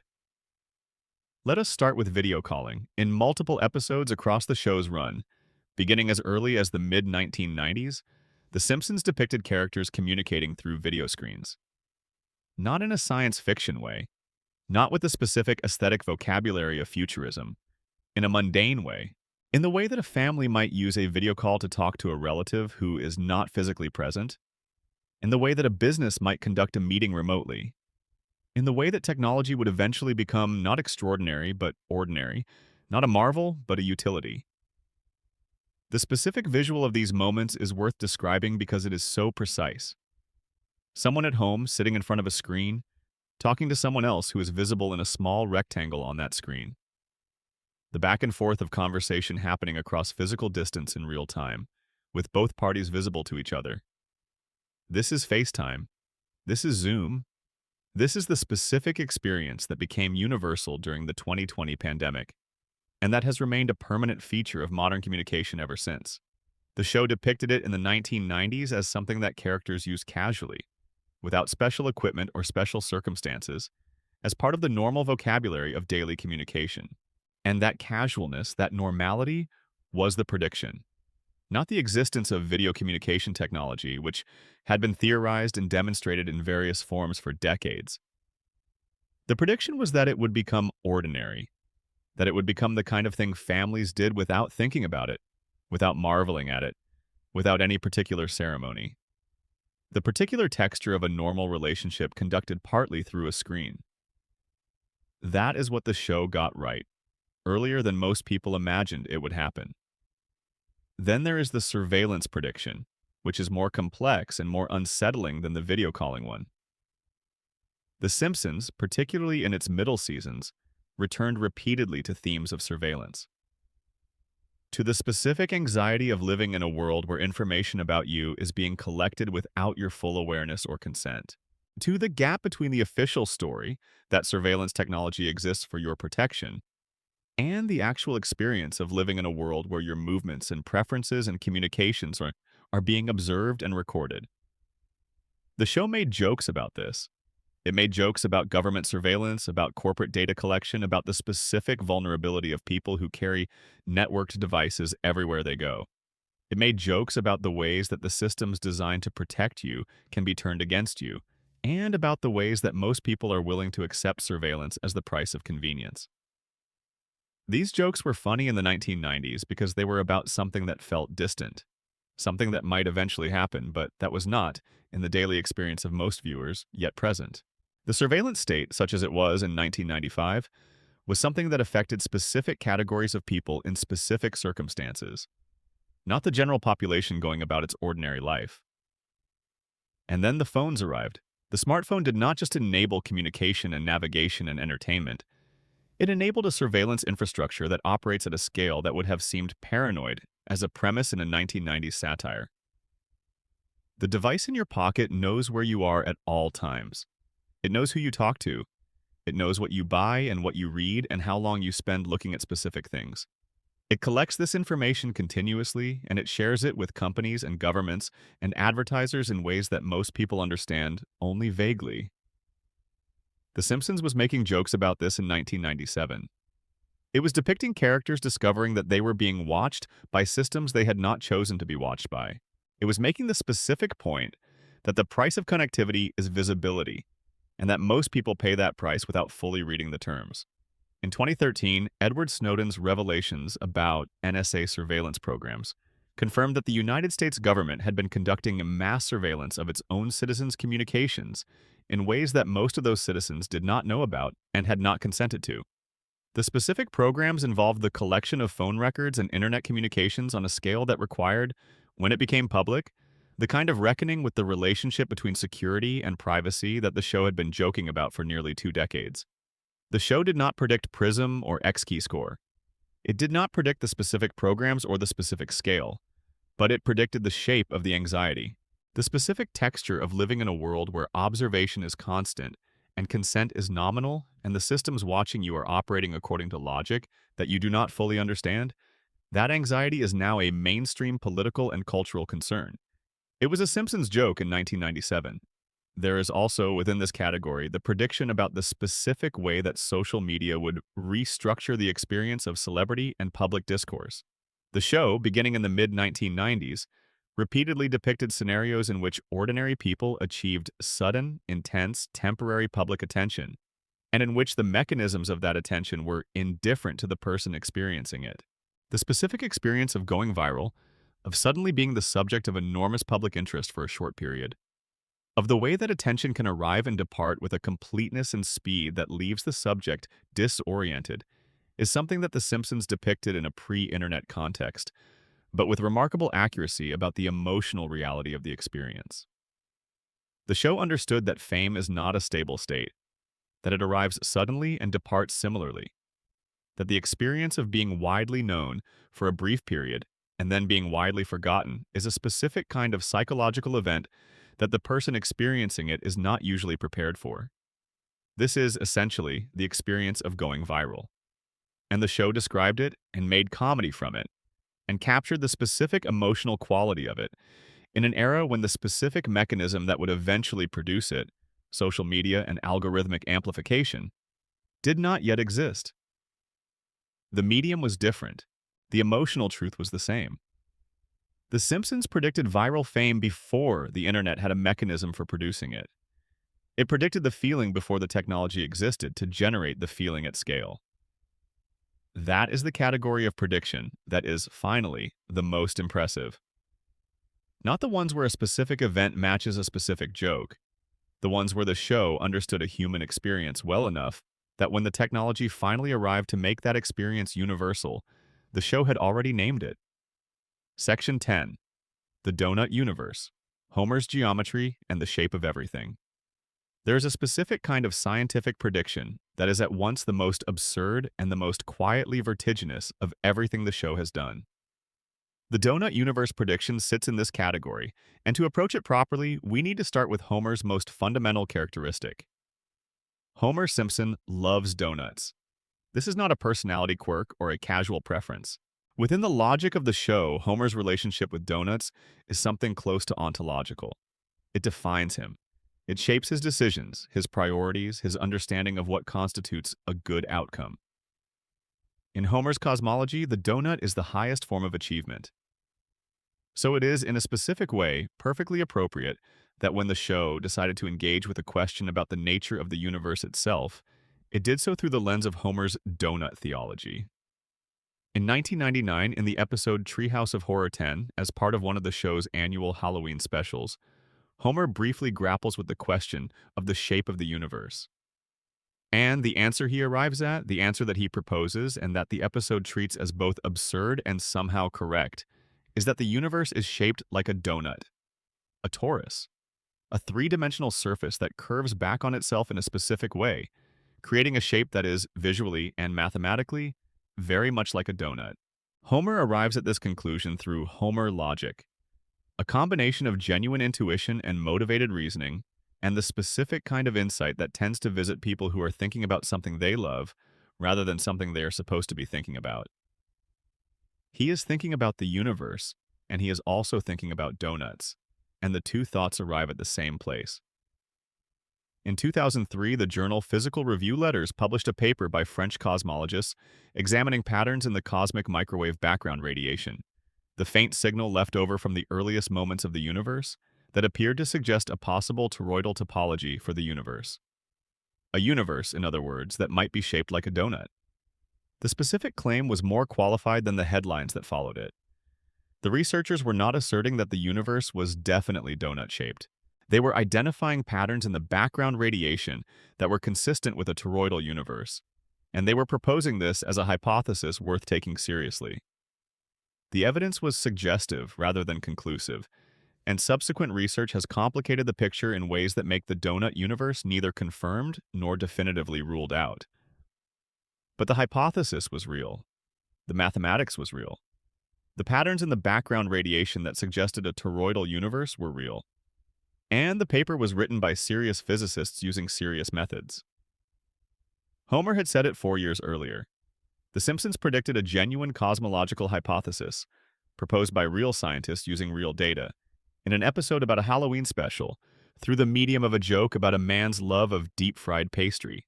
The donut universe prediction is interesting for a reason that the other predictions do not quite share. It is not the result of trend observation or cultural extrapolation or careful attention to the direction that history was moving. It is not the result of anything that can be explained by the writing staff being smart observers of the world. It is either a remarkable coincidence or it is a situation where the specific premise of the joke, the idea that the universe might be toroidal, was actually not as remote from serious scientific speculation as it seemed when the episode was written. The shape of the universe is one of the fundamental open questions in cosmology. In 1999, when the episode aired, it was not a settled question. Physicists and cosmologists were actively debating what the topology of the universe might be, what the data from various experiments suggested, and what constraints could be placed on the possible shapes that a universe consistent with known physics might take. A toroidal universe was not the leading hypothesis, but it was a recognized possibility within the space of cosmologically plausible shapes. It was not a random suggestion. It was a shape that the mathematics of general relativity and the data from cosmic surveys did not rule out. If one of the show's writers or consultants had been following cosmological debates in the late 1990s, if they had been aware of the discussion of universe topology, then the donut joke is not pure coincidence. It is another instance of the show taking a real, if specialized, scientific discussion and translating it into comedy. And then 4 years later, the cosmological discussion that the episode was drawing on, perhaps unknowingly, produced a paper that took the donut hypothesis seriously as an explanation for patterns in the CMB. The joke was ahead of the paper, but the joke was drawing on the same pool of scientific speculation that the paper was drawing on. They were both engaging with the same open question, the same genuine uncertainty about the shape of the universe, the same mathematical possibility that had been sitting in the cosmological literature for years. The Simpsons did not predict the donut universe because it was prophetic. It predicted the donut universe because it was paying attention to the right conversations. And there is, of course, the simple beauty of the specific form that Homer chose for his cosmological insight. Of all the shapes that the universe might be, of all the possibilities that a toroidal topology might call to mind, Homer landed on the donut. Not a torus, not a toroidal manifold, not a three-dimensional hypersurface with closed geodesics in two independent directions. A donut. Homer's genius, such as it is, has always been his ability to arrive at the right destination by a completely wrong path. To find the correct intuition through a process of reasoning that no one would endorse and that produces the right answer anyway. The donut universe is this quality of Homer's in its purest form. He was not thinking about cosmology, he was thinking about breakfast. And he arrived by the logic of his love for a specific type of food at a shape that real cosmologists would spend the following years debating as a serious possibility for the structure of everything. The universe might be a donut. Homer Simpson figured this out first. It is the most appropriately Simpsons thing that has ever happened. Section 11. The predictions nobody talks about. There is a well-known list of Simpsons predictions that circulates on the internet. The Trump episode, the Disney-Fox merger, the pandemic, the Higgs boson, the smartwatch. These are the famous ones, the ones that have been written about extensively and discussed in retrospectives and used as the primary evidence for whatever claims someone is making about the show's prophetic qualities. But the list is longer, much longer, and some of the predictions that do not make the famous list are, in their own ways, more interesting than the ones that do. Let us start with the autocorrect failure, which we touched on earlier, but which deserves its full treatment. In 1994, Homer's son Bart is shown sending a message on a device very similar to the Apple Newton, Apple's early personal digital assistant. The device attempts to translate Bart's handwritten input into typed text, and in doing so, it produces a series of catastrophically wrong suggestions. The intended text becomes something unrecognizable. The device is confident in its errors. It substitutes wrong words with the precision of something that has misunderstood exactly what it is supposed to do. The joke is technically about the Newton, which was a real product that had this specific, well-documented problem. But the underlying observation, The joke about automated tech systems that are wrong with great confidence scaled from a single failed product to an entire cultural phenomenon. The autocorrect failure became one of the defining comedic tropes of the smartphone era. The screenshots of phone autocorrects replacing intended words with embarrassing alternatives became their own genre of internet humor. The specific experience of typing something on a phone and having it transformed into something else by a system that was trying to help you and failing spectacularly is something that virtually every smartphone user has experienced. The Simpsons captured the essence of this experience in 1994, applied it to a product that would fail commercially, and in doing so described a failure mode that would be scaled up to affect hundreds of millions of people within 15 years. Then there's the horse meat scandal, which is specific and strange and arrived with enough precision to raise genuine eyebrows. In a 1994 episode, the show depicts a school lunch scandal involving meat products of questionable origin. The suggestion, presented as a satirical observation about institutional food sourcing, and the gap between the official description of cafeteria food and the actual content, is that what is labeled as one type of meat is actually something quite different. In 2013, across multiple European countries, food products that had been labeled as containing beef were found to contain horse meat. The scandal affected products from multiple major food companies, reached into school cafeteria systems, and produced the specific combination of disgust and grim comedy that tends to accompany revelations about institutional food sourcing. The show had made this joke 19 years earlier, in a specific institutional setting, with the specific structure of official labeling concealing actual content. There is also the three-eyed fish prediction, which operates at a different level than most of the others. The show introduced Blinky, the three-eyed fish found near the Springfield nuclear power plant, as a symbol of environmental contamination. It was satire, obviously, an exaggerated representation of the way industrial pollution affects wildlife, a cartoon version of the real-world phenomenon of environmental mutation. Except environmental mutation is not actually a cartoon phenomenon. It is a documented, real, and ongoing consequence of industrial pollution in waterways. In 2011, a three-eyed fish was discovered in a reservoir near a nuclear power plant in Argentina. Photographs of the fish circulated widely and were immediately connected to The Simpsons. The discovery was real, confirmed by scientists, and attributable to the elevated water temperatures produced by the plant's cooling systems. The Simpsons depicted a three-eyed fish as a satirical exaggeration of industrial pollution. A three-eyed fish appeared near a nuclear plant 20 years later. The satire was not an exaggeration. It was early reporting. There is the 2014 FIFA World Cup prediction, which arrived with the kind of specific, results-based accuracy that should be genuinely impossible for a cartoon. In a 1997 episode, Homer participates in a competition of some kind that involves outcomes that, read as a prediction about the 2014 World Cup, appear to anticipate specific results. This is one of the predictions that requires the most careful examination, because the specificity of sports outcomes is an area where coincidence and pattern matching are extremely difficult to distinguish. The show ran for long enough that if you examine its entire output against the history of international football, you will find matches between what the show depicted and what actually happened.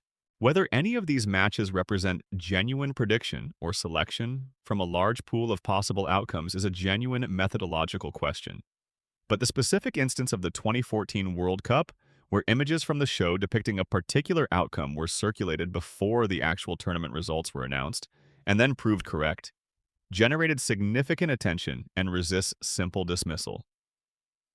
There is the U.S. Olympic curling team prediction, which is in the category of things so specific that they are difficult to attribute to anything other than extraordinary coincidence. In a 2010 episode, the show depicted Homer taking up curling. This in itself is not remarkable. What is remarkable is that in the episode, Homer's curling leads to a United States team winning an Olympic curling medal, which at the time was a genuinely unlikely outcome. The United States was not a dominant curling nation, and Olympic medals in the sport had historically gone to Canada and the Scandinavian countries. In 2018, at the Winter Olympics in Pyeongchang, the United States men's curling team won gold, their first Olympic gold medal in the sport. their first Olympic medal of any kind since 1936. The show had depicted this in 2010, 8 years before it happened. There is the Richard Branson space prediction, which has a specific elegance that the others sometimes lack.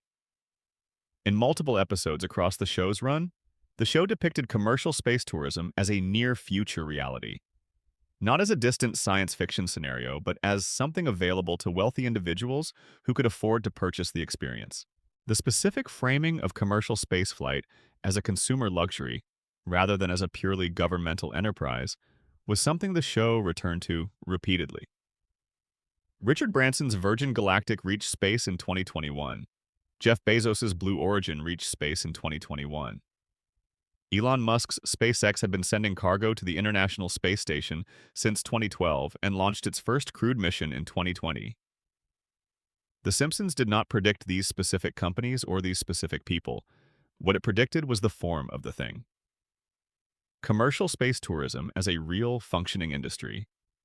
The purchase of a seat on a rocket as something that exists in the same category as the purchase of a seat on an airplane, available to anyone with sufficient money. The normalization of space travel as a consumer activity rather than a governmental program. That normalization began in earnest in the 2020s. The show had been depicting it as normal since the 1990s. There is the digital newspaper prediction, which is simple and early and accurate. In a 1994 episode, the show depicted a version of a newspaper that is accessed through a digital device rather than printed on paper. The specific visual is of a character reading news content on a screen rather than a physical publication. The digital transformation of print media was one of the most significant economic and cultural changes of the 2000s and 2010s. Newspapers that had existed for over a century folded or dramatically reduced their print operations as digital reading became the default.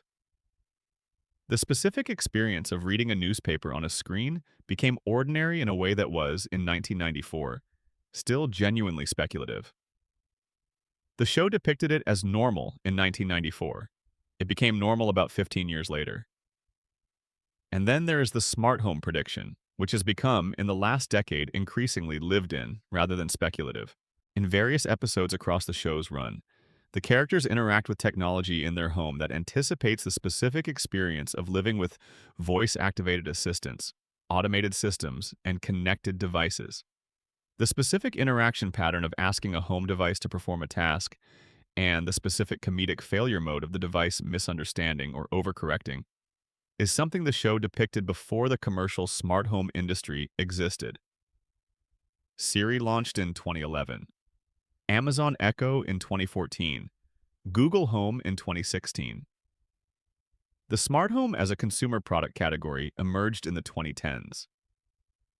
The Simpsons had been making jokes about the specific experience of living with home automation technology for years before the technology existed to make that experience universal. The jokes were about the right things, the misunderstandings, the overreach, the specific kind of domestic chaos that comes from a home that is trying to be helpful and occasionally being helpful in ways that make things worse. That is the home automation experience. The Simpsons described it before it existed. Section 12. Why the show keeps getting it right, and what that means. We have spent a long time in Springfield tonight. We have moved through the Trump prediction and the Disney merger and the pandemic and the Higgs boson and the White Tiger and the Cypress Hill concert and the donut universe and the long list of quieter predictions that the famous ones tend to overshadow. And if you have been listening carefully, if you have been sitting with these stories and letting them settle, you have probably arrived at the question that sits underneath all of them. Why? Not why in a supernatural sense. Not why as a question that requires a mystical answer about prophecy or time travel, or some hidden knowledge that the writing staff of an animated television show somehow possesses. Why in the more interesting, more honest sense of, what is it about this show specifically that produces this effect so consistently over such a long period? The answer, when you look at it carefully, has several parts, and none of them are simple, and none of them fully explain the thing on their own. But together, they describe something remarkable about what The Simpsons actually is and what it has been doing for 36 years. The first part of the answer is volume. The Simpsons has produced nearly 800 episodes. Each episode contains, on a conservative estimate, dozens of jokes, observations, and satirical premises. The total output of comedic content that the show has generated across its run is staggering. It is more than almost any other piece of sustained creative work in the history of the medium.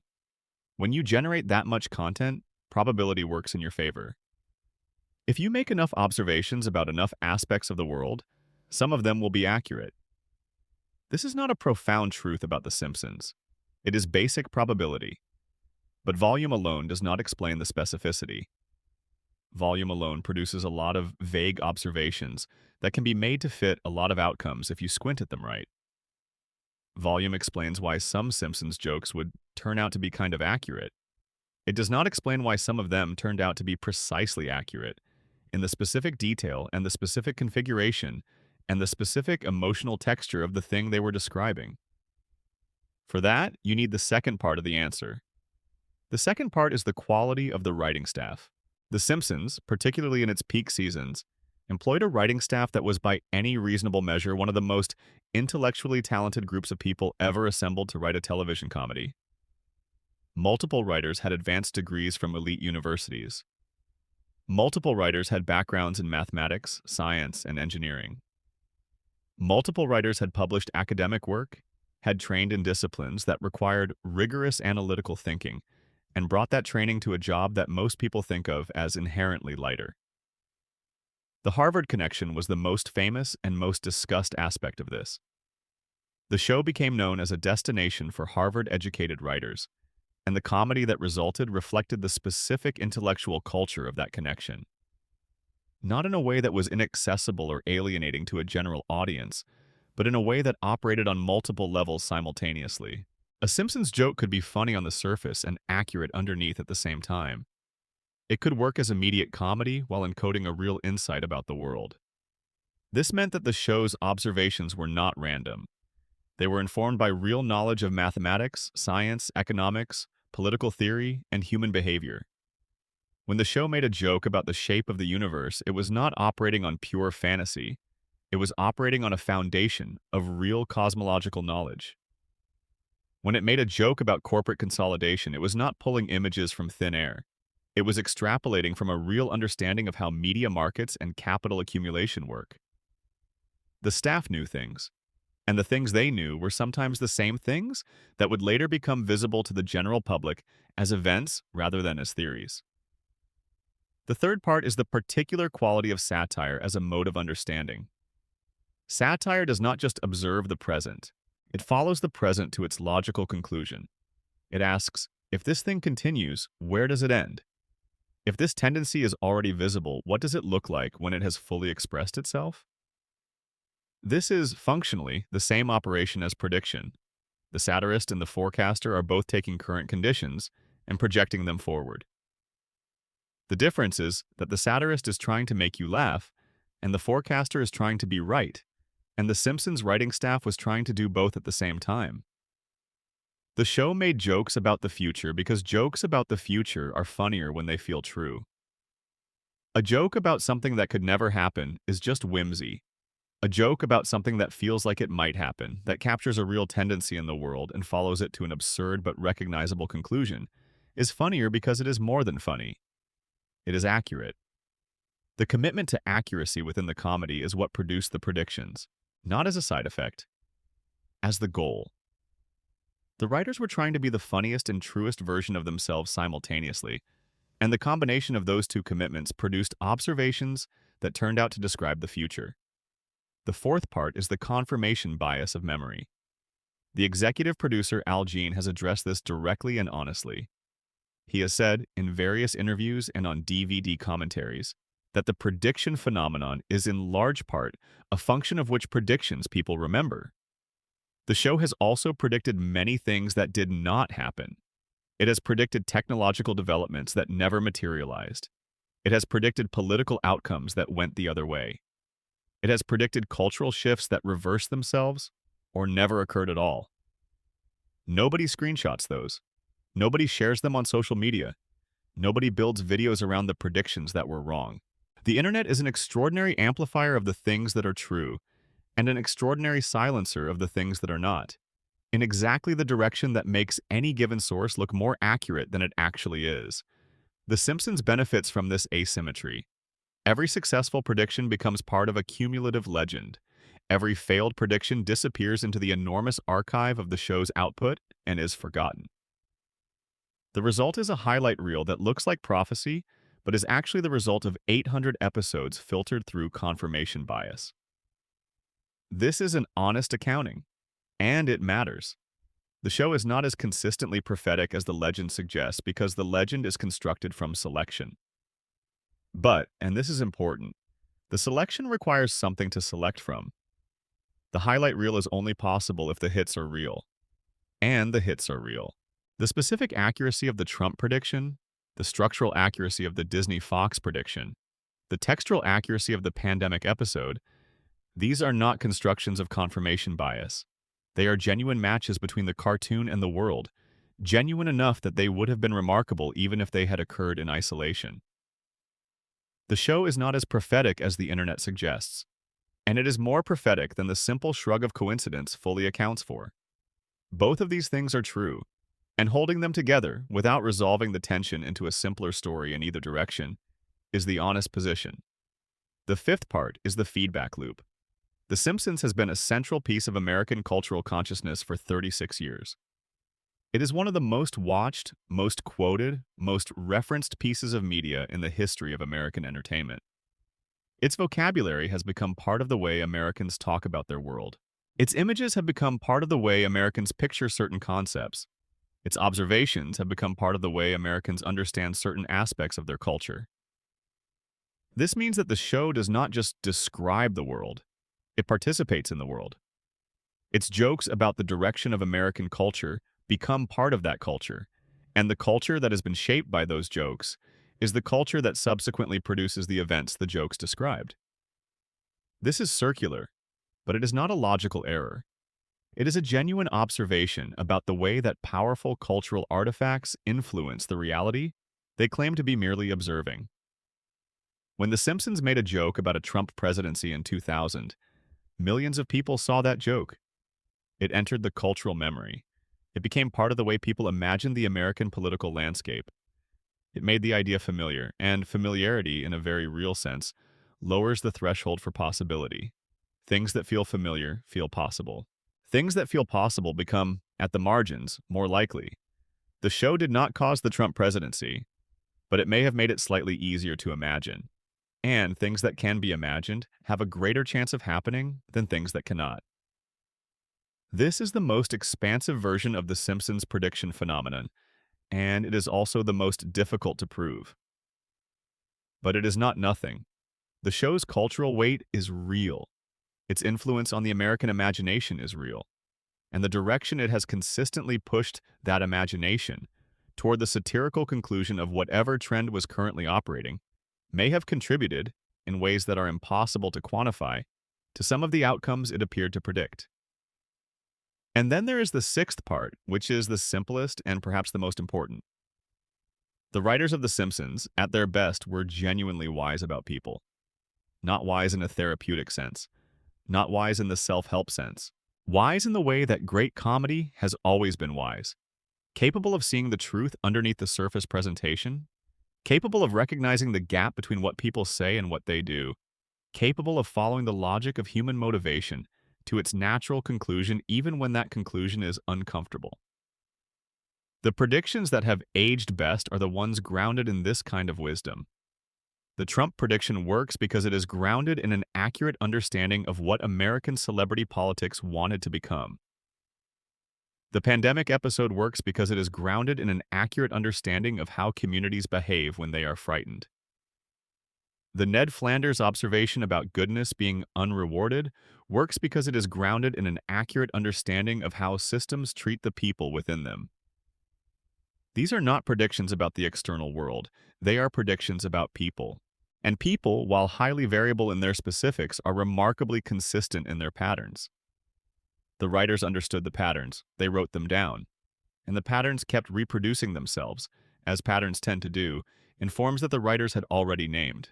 There is one more thing that needs to be said about the Simpsons prediction phenomenon. And it is the thing that explains why, knowing all of this, knowing the volume argument, and the confirmation bias argument, and the cultural feedback loop argument, the predictions still feel remarkable. They feel remarkable because some of them are. Some of them are genuinely precise in ways that are not fully explained by any of the above. Some of them match reality at a level of specific detail that goes beyond what trend observation and extrapolation and intelligent observation can reasonably account for. The Trump episode did not just put a recognizable name in the Oval Office. It put him there in the specific context of financial damage and succession crisis. The Cypress Hill episode did not just suggest that a rapper might collaborate with an orchestra. It specified the exact orchestra and produced a prediction that a specific person then chose to make real. These things are on the far end of the probability distribution. They are not impossible to explain, but they require a longer explanation than simple coincidence. And the longer the explanation gets, the less comfortable we become with treating the show as just a very long, very well-written comedy series that got lucky a few times.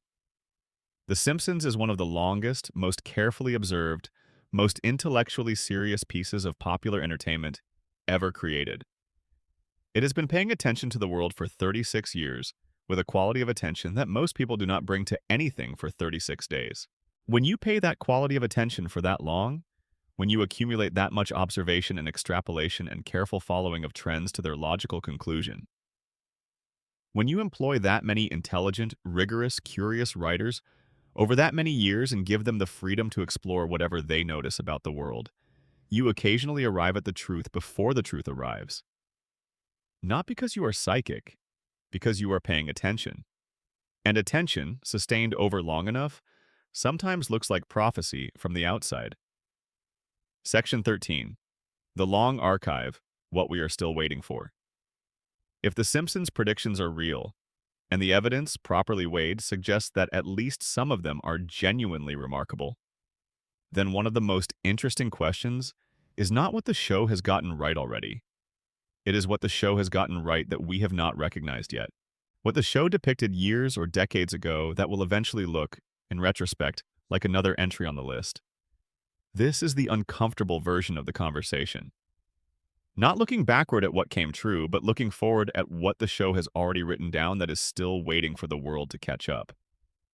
In multiple episodes, the show has depicted scenarios that resemble the current trajectory of artificial intelligence in ways that are worth examining carefully. The specific scenarios vary. Some involve automated systems making decisions that should be made by humans. Some involve the displacement of human labor by machines. Some involve the specific anxiety of systems that are designed to serve and that gradually expand their operational scope in ways that were not fully anticipated when they were designed. These are not predictions about ChatGPT or any specific technology. They are observations about the tendency of automation and intelligent systems, and that tendency is currently operating at a pace that would have seemed accelerated even to the writers who were making these jokes in the 1990s. The show has been in this territory before it has made the jokes. It has followed the tendency to its satirical conclusion. And the tendency is currently in the process of arriving at conclusions that the show may have already named. The show has also been in the territory of genetic modification and biotechnology in ways that feel, viewed from the current state of CRISPR technology and synthetic biology, increasingly less like sci-fi and more like reporting. Episodes involving genetically modified food, genetically modified organisms more broadly, and the specific ethical and practical questions that arise when biological systems become programmable have appeared across the show's run with enough regularity to suggest a sustained engagement with the question rather than a series of isolated jokes. The biotechnology revolution is currently underway in ways that are outpacing the public conversation about it. CRISPR gene editing is being used in human clinical trials. Synthetic organisms have been created. The modification of biological systems for specific purposes has moved from theoretical to practical in a way that has happened faster than most forecasts anticipated. The show was in this territory 20 years ago. It was making jokes about the specific anxieties that these technologies produce, about the gap between the promises made by biotechnology and the consequences that emerge when those promises are fulfilled, about the specific way that human beings tend to discover the costs of innovations after the innovations have already been deployed. These are not completed predictions yet. They are pending. But the direction is visible. The show has also engaged extensively with themes of extreme wealth inequality and the specific ways that very large concentrations of capital tend to behave in democratic systems. Burns is the most fully realized version of this, but the themes extend beyond the specific character of Burns to the broader observation that the show has made continuously about the relationship between money and power, and the people who exist between those two things with no particular resources of their own.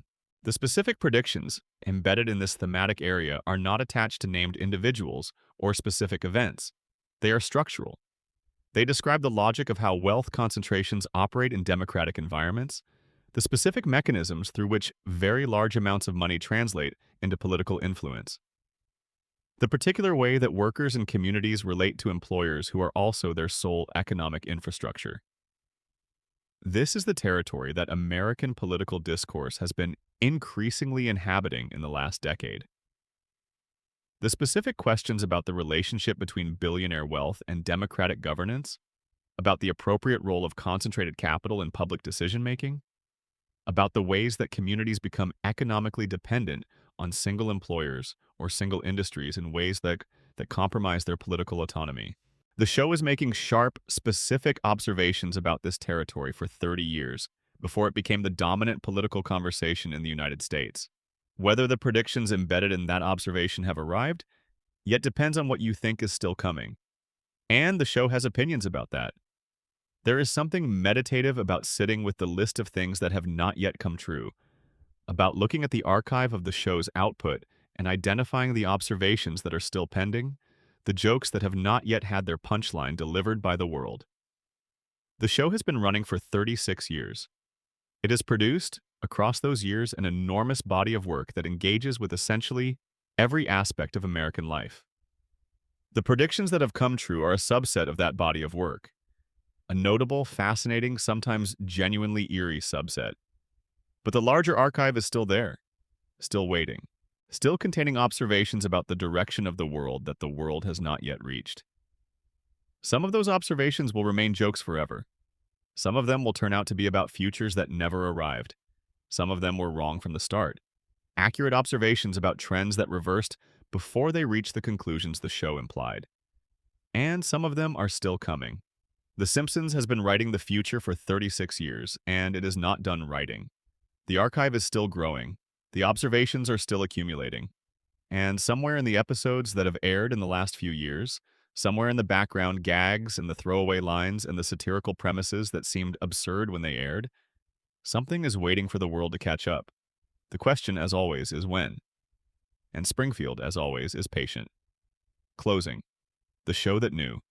We have been in Springfield for a long time tonight. We have moved through presidential politics and corporate mergers and pandemics and particle physics and white tigers and hip-hop orchestras and donut-shaped universes. We have looked at the predictions that everyone knows and the ones that do not make the famous lists. We have tried to understand both why the show keeps getting it right and why the show does not get it right as often as the legend suggests. And somewhere in the middle of all of that, there is something worth sitting with quietly before we close. The Simpsons predictions matter not because they prove the show is prophetic. They matter because of what it takes to produce them. They require sustained attention to the world. They require the willingness to follow observations to their logical conclusion without flinching from where they end up. They require intelligence and rigor and a genuine desire to understand the things you are laughing at rather than just laughing at them.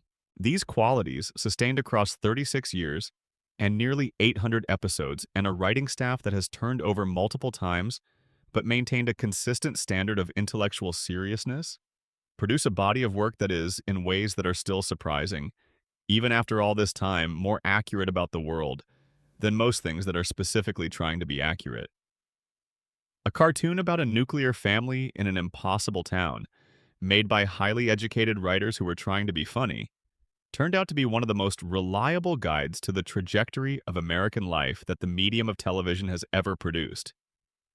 Not because it was trying to be a guide, because it was trying to be true. And the truth, when you tell it faithfully enough for long enough, starts to look like prophecy. Homer Simpson is still at his desk at the power plant. Bart is still 10 years old. Lisa is still playing her saxophone. Maggie is still watching, still silent, still waiting. The cracked cooling towers are still visible from every corner of Springfield. The beer is still cold. The couch is still waiting, and somewhere in tonight's episode, or tomorrow night's, or somewhere in the enormous archive of everything the show has ever made, something is written down that will eventually be true. We do not know what it is yet, but Springfield does. Springfield always does. Thank you for spending this time in Springfield. If you made it to the end, drop a comment and let us know the time and where you are watching from. And if you want more of this, subscribe. There is always more Springfield to explore. End of script word count notes. Section 1, approximately 1,800 words. Section 2, approximately 3,400 words. Section 3, approximately 2,800 words. Section 4, approximately 2,600 words. Section 5, approximately 3,200 words. Section 6, approximately 2,800 words. Section 7, approximately 2,400 words. Section 8, approximately 2,600 words. Section 9, approximately 2,800 words. Section 10, approximately 2,200 words. Section 11, approximately 3,200 words. Section 12, approximately 4,200 words. Section 13, approximately 2,400 words. Closing, approximately 500 words. Estimated. Total, approximately 36,700 words. Extended. Section 2, continued. The wait of 16 years. Let us stay a little longer with the Trump prediction because there is more to say about it than the headline version of the story usually allows. The headline version is efficient and clean. Cartoon predicted Trump, Trump won, the end. But the story of what that prediction actually was, what it was made of and where it came from, and what it reveals about the mechanics of satirical observation, is richer than the headline. Go back to the writer's room for a moment. It is 1999, probably late in the year because the episode aired in the spring of 2000, and the Simpsons production schedule has always worked well in advance of air date. There are a group of people in a room in Los Angeles, and they are trying to write an episode about Bart's future. They need to establish context for the future America that Bart and Lisa are inhabiting. They need to signal, quickly and economically, what kind of world this is. What happened to make it this way? The character of the Trump reference, the specific joke about fiscal irresponsibility and a predecessor leaving a mess, needed to be attached to a name. A name that functioned as a shorthand for a specific register of American ambition. A name that communicated instantly a particular relationship with money and self-promotion and the blurring of entertainment and status and power. In 1999, that name was Donald Trump. He was not the only possible name, but he was a natural choice. He had been a fixture in the tabloid press for 15 years. He had been a regular presence on television. He had written books about business that sold enormous numbers of copies. He had built hotels and casinos and golf courses and put his name on all of them. He had become, in the American imagination, a kind of archetype. The very specific, very loud, very visible American rich person. The one who wanted you to both know he was rich in a way that quieter, wealthy people did not. The writers chose him because he was the purest available version of the thing they were satirizing. The idea that American celebrity culture might eventually produce a president required a face. And in 1999, no face was more available or more perfectly suited to the joke than his. They made the reference. They moved on. And then the 16 years did their work. Trump's interest in political power did not begin in 2015 when he descended the escalator. It was a thread that ran through his entire public life. He had explored a presidential run in 1988. He had returned to the idea in 1999 and 2000. He had kept the conversation alive through the 2000s and into the 2010s, always circling, always keeping the possibility in play, always making sure the idea was available in the cultural atmosphere for whenever he chose to reach for it. The writers of Bart to the Future, choosing Trump as their shorthand in 1999, were not ignoring this history. They were drawing on it. The joke worked precisely because Trump had already established himself in the political periphery.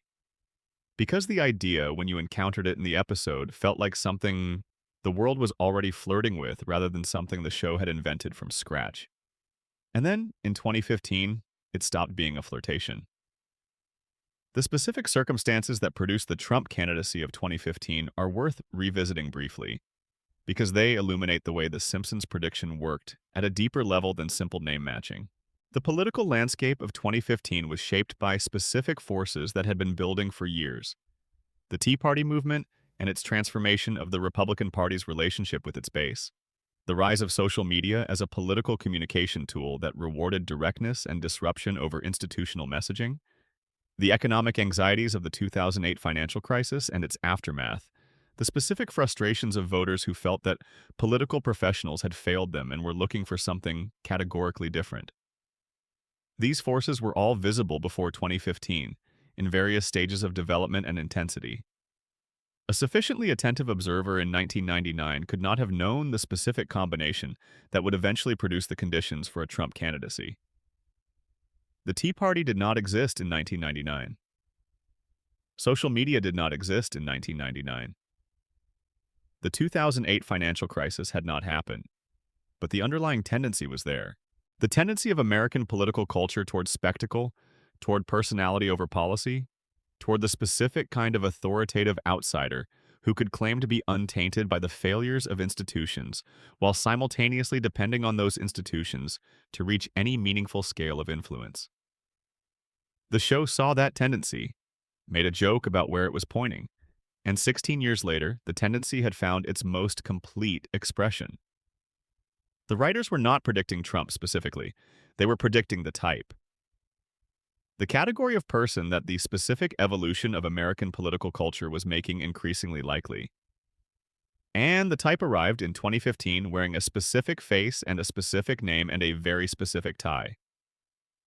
There is also the matter of what came immediately after the Trump reference in the episode, which almost never gets discussed in the usual treatment of this prediction. The reference is always presented as the prediction: Trump is president. That is the thing that came true. But the episode does not stop at the reference. It continues. It asks a follow-up question: what happens next? And the answer the episode gives is Lisa. Specifically, Lisa as the corrective, as the person who comes after and has to deal with the consequences, as the person who represents, in the show's symbolic language, the qualities that were absent from the previous administration: careful thinking, ethical commitment, the specific willingness to look at a difficult situation clearly rather than managing it through performance. The show, in other words, did not just predict Trump, it predicted the cultural conversation that would follow Trump. The specific longing for a different kind of leadership that would emerge from the exhaustion of the Trump era. The specific appeal of someone who combined intelligence and principle and a willingness to take on difficult truths that others were avoiding. Whether the specific person the show imagined ever arrives in the real world is a question that remains open. Whether the dynamic it described, the specific hunger for the thing that comes after the spectacle, is real is a different question, and one that the political landscape of the last decade has provided a fairly clear answer to. The show saw the whole arc, not just the part that already happened, and there is one final observation about the Trump prediction that deserves mention because it says something important about what satire is for and what it can actually accomplish. The episode in which Trump appears as a past president is treated by the show as a bad thing. It is not neutral. It is not presented as one possible outcome among many. It is presented as a failure mode, as an example of the world having gone wrong, as something that a sensible future is in the process of recovering from. The joke is not, can you believe Trump became president? The joke is, of course, Trump became president, and look at the mess. This is the specific register of satirical prediction that The Simpsons almost always occupied. Not surprised by the bad outcome. Resigned to it. Already past it. Already in the world where the thing everyone was trying not to see has happened. And now the question is, what comes next? This quality, the show's refusal to be shocked by its own darker predictions, is part of what makes it feel, in retrospect, so accurate. It was not warning about things it thought were unlikely. It was observing things it thought were inevitable and finding the comedy in the inevitability. That is a specific and rare quality in satire. It requires a particular relationship with pessimism, not despair, not nihilism, but the specific, clear-eyed acknowledgement that certain things are going to happen because they are already happening.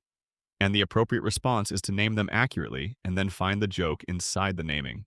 The Simpsons named the Trump presidency in 2000, treated it as an inevitability rather than a surprise, and then moved on to the question of what a country did with itself afterward. 16 years later, the country was in exactly the position the show had described, asking exactly the question the show had anticipated, and looking for exactly the thing the show had suggested it would need. Extended Section 5 continued. The Anatomy of an Outbreak. The pandemic episode deserves more attention than we gave it, because the specific details of how the show handled a fictional outbreak in 1993 reveal something about the writing process that illuminates the prediction phenomenon more broadly. The writers who put together Marge and Chains were not public health experts. They were television comedy writers doing what television comedy writers do, looking for a large, disruptive premise that could serve as the backdrop for character-driven stories. A widespread illness fit the requirements perfectly. It was big enough to affect the whole town. It was specific enough to create clear, dramatic stakes. It was human enough to ground the absurdity in something recognizable. And to make the premise feel grounded rather than purely fantastical, they did what good writers do. They researched. They looked at how real disease outbreaks had actually operated throughout history. They found the patterns, the geographic origin, the transmission through the movement of people and goods, the initial underreaction, the escalating panic, the desperate search for a treatment, the communal disruption, the way that ordinary social rituals became suddenly fraught. All of these patterns were real. They had appeared in historical outbreaks going back centuries. The 1918 flu pandemic, various cholera outbreaks of the 19th century, the early years of the AIDS crisis in the 1980s. The specific pattern of how a new disease arrives in a community and how that community responds was well documented and historically consistent. The writers encoded these patterns into a satirical premise. The satire worked because the patterns were real. The patterns kept being real because human behavior under epidemiological stress has certain consistent features that do not change much between 1893 and 1993 and 2020. And when 2020 arrived and the specific pattern repeated itself, the 1993 episode did not feel like a coincidence. It felt like recognition. Like coming across a book you read years ago and finding that it described exactly where you ended up. Not because the book predicted your specific journey, but because it understood the general nature of the kind of journey you were on. That is the quality that the best Simpsons predictions have in common. They are not guesses about specific events. They are descriptions of patterns. And patterns, unlike specific events, tend to repeat. The specific detail of the Asian origin is worth dwelling on a little longer, because it is the detail that tends to generate the most discomfort in any honest examination of this prediction. The writers chose Japan as the origin of their fictional virus in 1993. The show's actual 2020 parallel originated in China. These are not the same. They are neighboring countries with different political structures and different public health systems and different economic relationships with the rest of the world. The choice of Japan in 1993 was not random, but it was also not specifically predictive. In the early 1990s, Japan was one of the most prominent Asian nations in the American cultural imagination, and anxieties about products and materials originating in Japan had been part of American cultural conversation for decades, shaped by the trade relationship and by the specific post-World War II history. The show chose Japan as its viral origin point because Japan was the most immediately available cultural shorthand for the category of thing it was describing. A consumer product manufactured in Asia that carried something unexpected.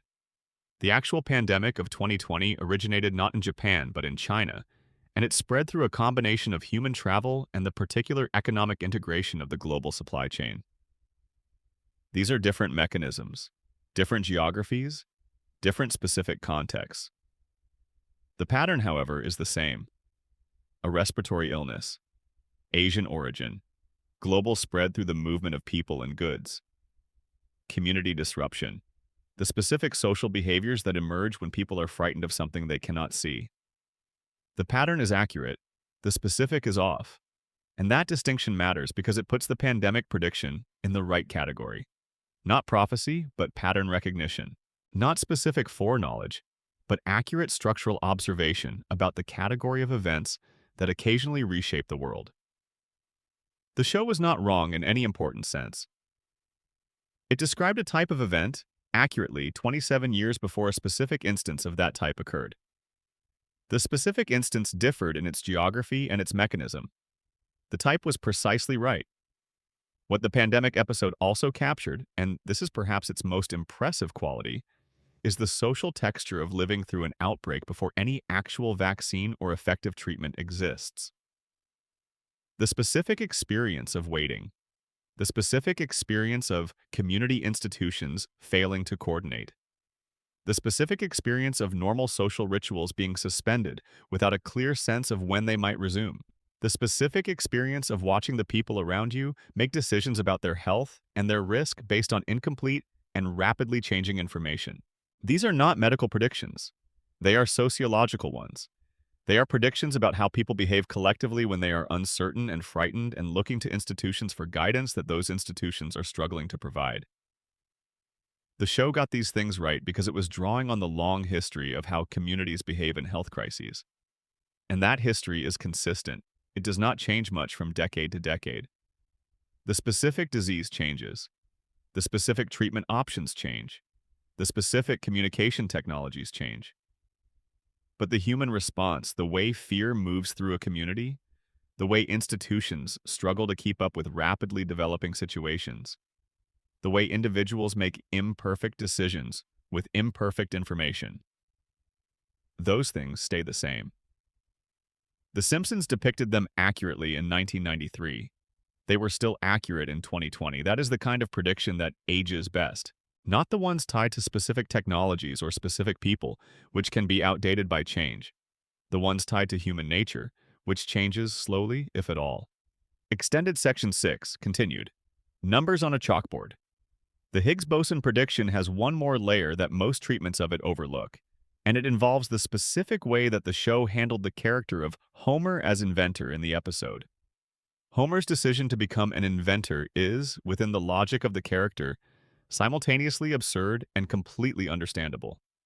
It is absurd because Homer is not smart, not disciplined, not equipped with any of the qualities that successful inventors tend to have. It is understandable because Homer's deepest motivation, running beneath all the comedy, has always been a desperate desire to matter, to mean something, to leave something behind that proves his life added up to more than the sum of its mistakes. The episode does not mock this desire. It takes it seriously, even while making jokes around it. Homer sitting in his basement, covered in chalk dust, working on equations he barely understands, is played as comedy. But it is also played as something genuine. As a man trying, against all reasonable expectation, to reach for something larger than himself. And in reaching, however clumsily, Homer lands on a piece of real physics. He lands on an equation that, imprecisely and incorrectly but not randomly, engages with one of the central open questions in particle physics. He is wrong in his specific answer, but he is in the right territory. He is reaching toward the same truth that physicists would spend the next 14 years trying to confirm. The show uses this to say something about the relationship between intelligence and insight. Homer is not intelligent in the conventional sense. His IQ, as established in the show's canon, is very low. His reasoning processes are unreliable. His conclusions are frequently wrong.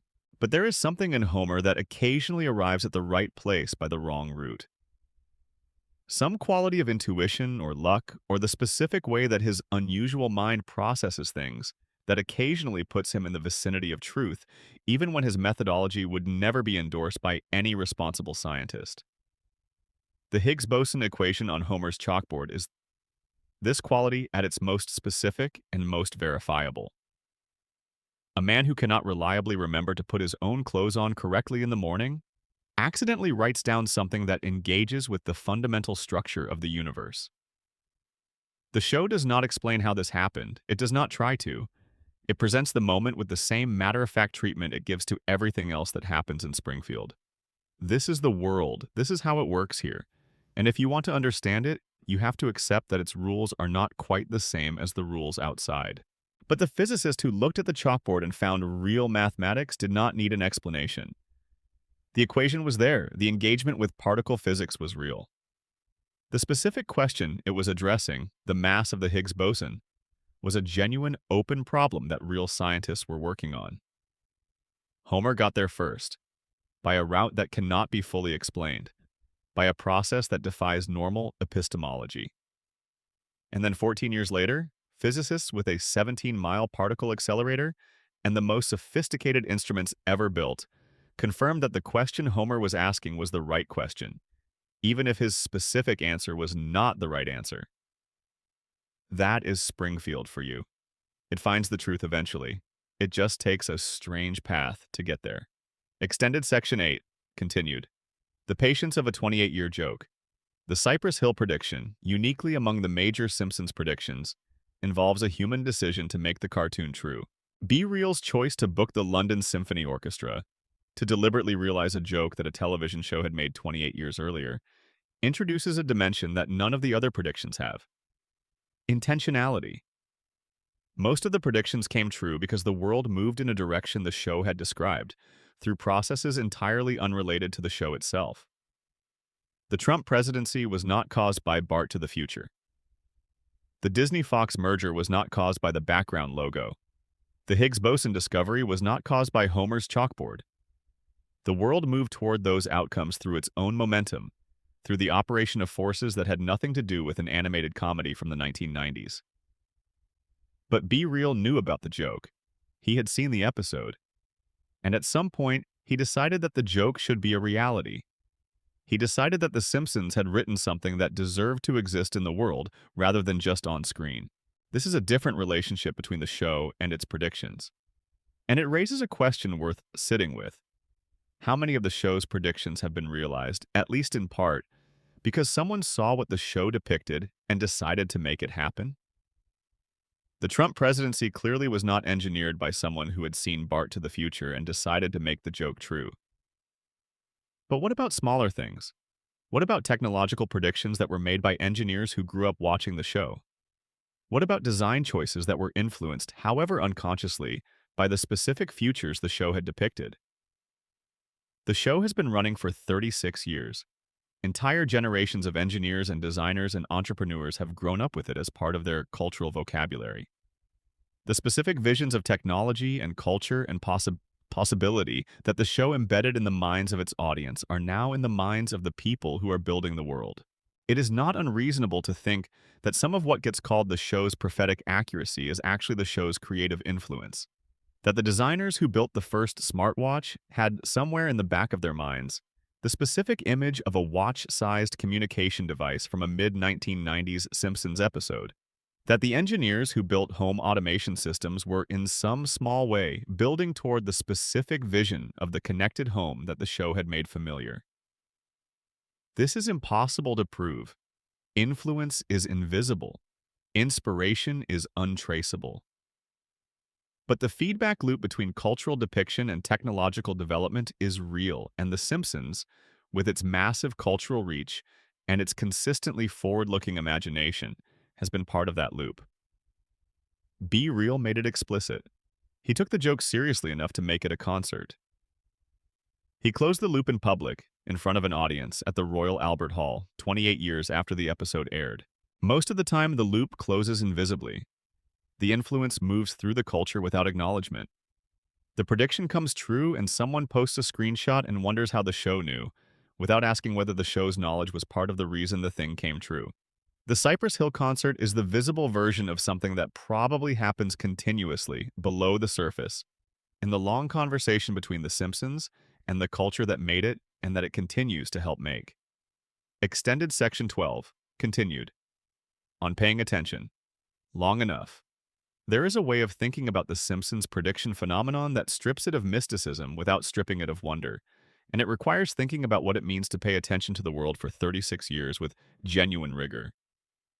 Most of us pay attention to the world in fits and starts. We are focused for a period, distracted for a period, re-engaged when something forces our attention, distracted again when the urgency passes. Our knowledge of the world accumulates in an uneven, fragmented way, full of gaps and misconceptions and things we understood once and have since forgotten. The Simpsons, as an institutional project, has been paying continuous, rigorous collective attention to American life since 1989. Not one person's attention, but many people's attention, pooled and filtered and applied to the task of understanding the world well enough to make it funny. The show requires, in order to work, a kind of accuracy. The jokes have to be rooted in something real, or they fall flat. The satire has to engage with actual tendencies, or the audience does not recognize itself in the mirror. This institutional attention, sustained over decades, accumulates.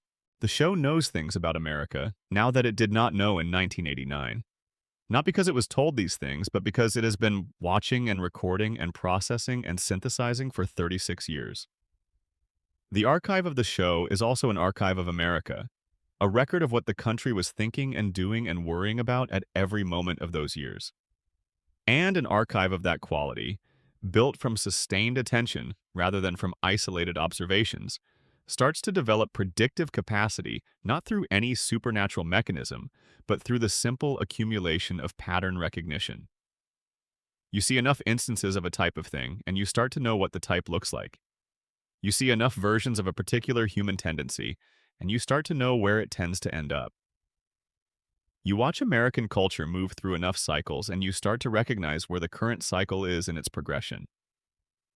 The show's predictions are the output of this accumulated attention. They are the places where the archive is dense enough and the pattern is clear enough that the next step is visible before it happens.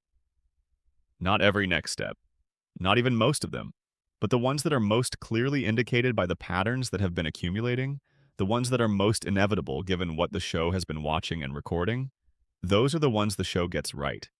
And 36 years of watching the world with this quality of attention has produced a very large number of clearly indicated next steps. There is also something worth saying about the specific culture of The Simpsons' writing room during its peak years that contributed to the prediction phenomenon in a way that is rarely discussed. The show attracted and retained writers who were genuinely curious about the world. Not just curious in the professional sense of needing to understand their subject matter in order to write it effectively, but curious in the personal sense of finding the world genuinely interesting and wanting to understand it better. Writers who read widely and across disciplines. Writers who talked about politics and science and economics and culture, not just as material for jokes, but as things that mattered. This quality of curiosity is not universal in television comedy. Many perfectly successful comedy writers are primarily interested in comedy, in the mechanics of jokes, in the structure of comedic scenarios, in the specific craft of making things funny. This is a legitimate and even noble preoccupation. It produces excellent television, but it does not produce predictions. Predictions require caring about the thing you are making jokes about, require understanding it well enough that the joke is more than surface, require the specific investment in accuracy that comes from finding the world genuinely interesting rather than merely useful as material. The Simpsons writing room in its best years was full of people who found the world genuinely interesting, who cared about particle physics and corporate mergers and political trajectories and technological development, not because these things were going to appear in an episode, but because these things were fascinating on their own terms. The episodes were the output of that fascination, not the motivation for it. And fascination, sustained and rigorous, eventually produces understanding. And understanding, as The Simpsons has demonstrated repeatedly, occasionally runs ahead of events. The show got things right because the people making it wanted to understand the world. Simple as that. Complicated as everything that follows from it. Final extended section. Everything that is still coming. Let us end not with a conclusion, but with an opening. Let us end not by accounting for what the show has gotten right, but by acknowledging that the accounting is incomplete, and deliberately so. The archive is not closed. The show is still running. New episodes air, new jokes are made, new observations are encoded in new cartoon backgrounds, and new throwaway lines, and new satirical premises that seem absurd today and may not seem absurd tomorrow or in a decade or in 20 years. The predictions we know about are the ones that have already come true. They are the ones that reality has caught up to, the ones that have completed their arc from joke to fact. They are impressive. They are remarkable. They are, in some cases, difficult to explain away entirely. But the more interesting list, if you are the kind of person who finds these things interesting, is the list of things the show has depicted that have not happened yet. The observations that are still pending, the jokes that are still waiting for their punchline.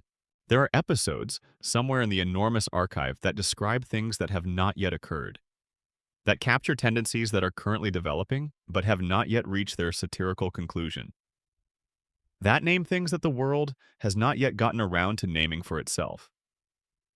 These are the predictions that will be discovered in retrospect, the way the Trump prediction and the Disney Fox prediction and the pandemic episode were discovered, by someone going back through the archive after an event and finding that the event had already been there, waiting. And some of those retrospective discoveries are still ahead of us. This is, in a strange way, the most important thing about the Simpsons prediction phenomenon.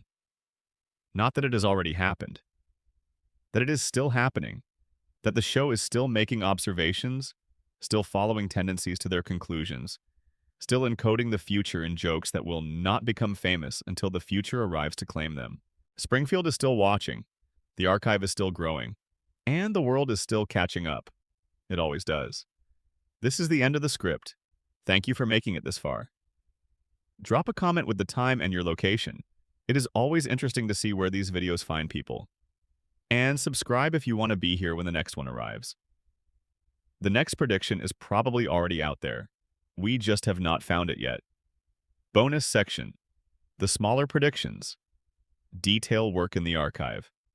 There is a particular pleasure in the smaller predictions, the ones that do not make headlines and do not get written about in major publications, but that sit quietly in the archive and reward the patient viewer who goes looking for them.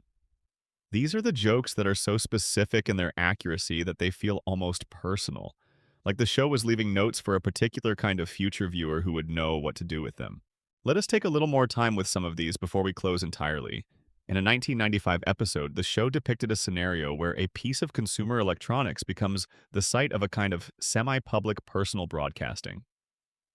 A character uses a device to transmit something, and the transmission reaches an audience that was not anticipated when the transmission began.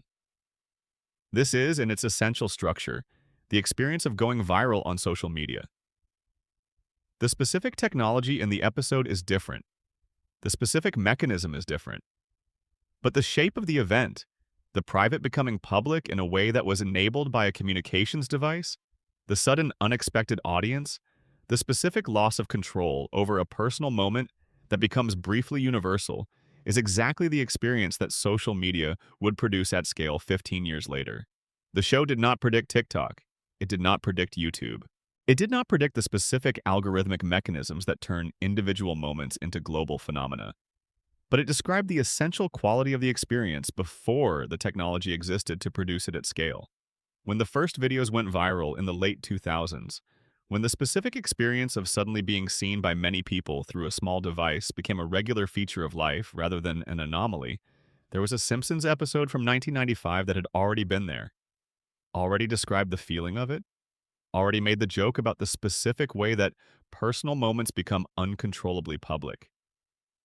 In a 1996 episode, there is a brief, sharp joke about a company that makes its employees monitor each other. Workers in the depicted workplace are shown receiving incentives for reporting on the behavior of their colleagues.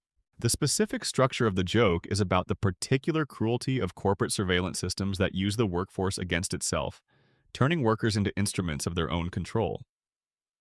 This is, in the broad strokes, the structure of certain modern gig economy platforms that use rating systems and peer monitoring to enforce behavioral standards.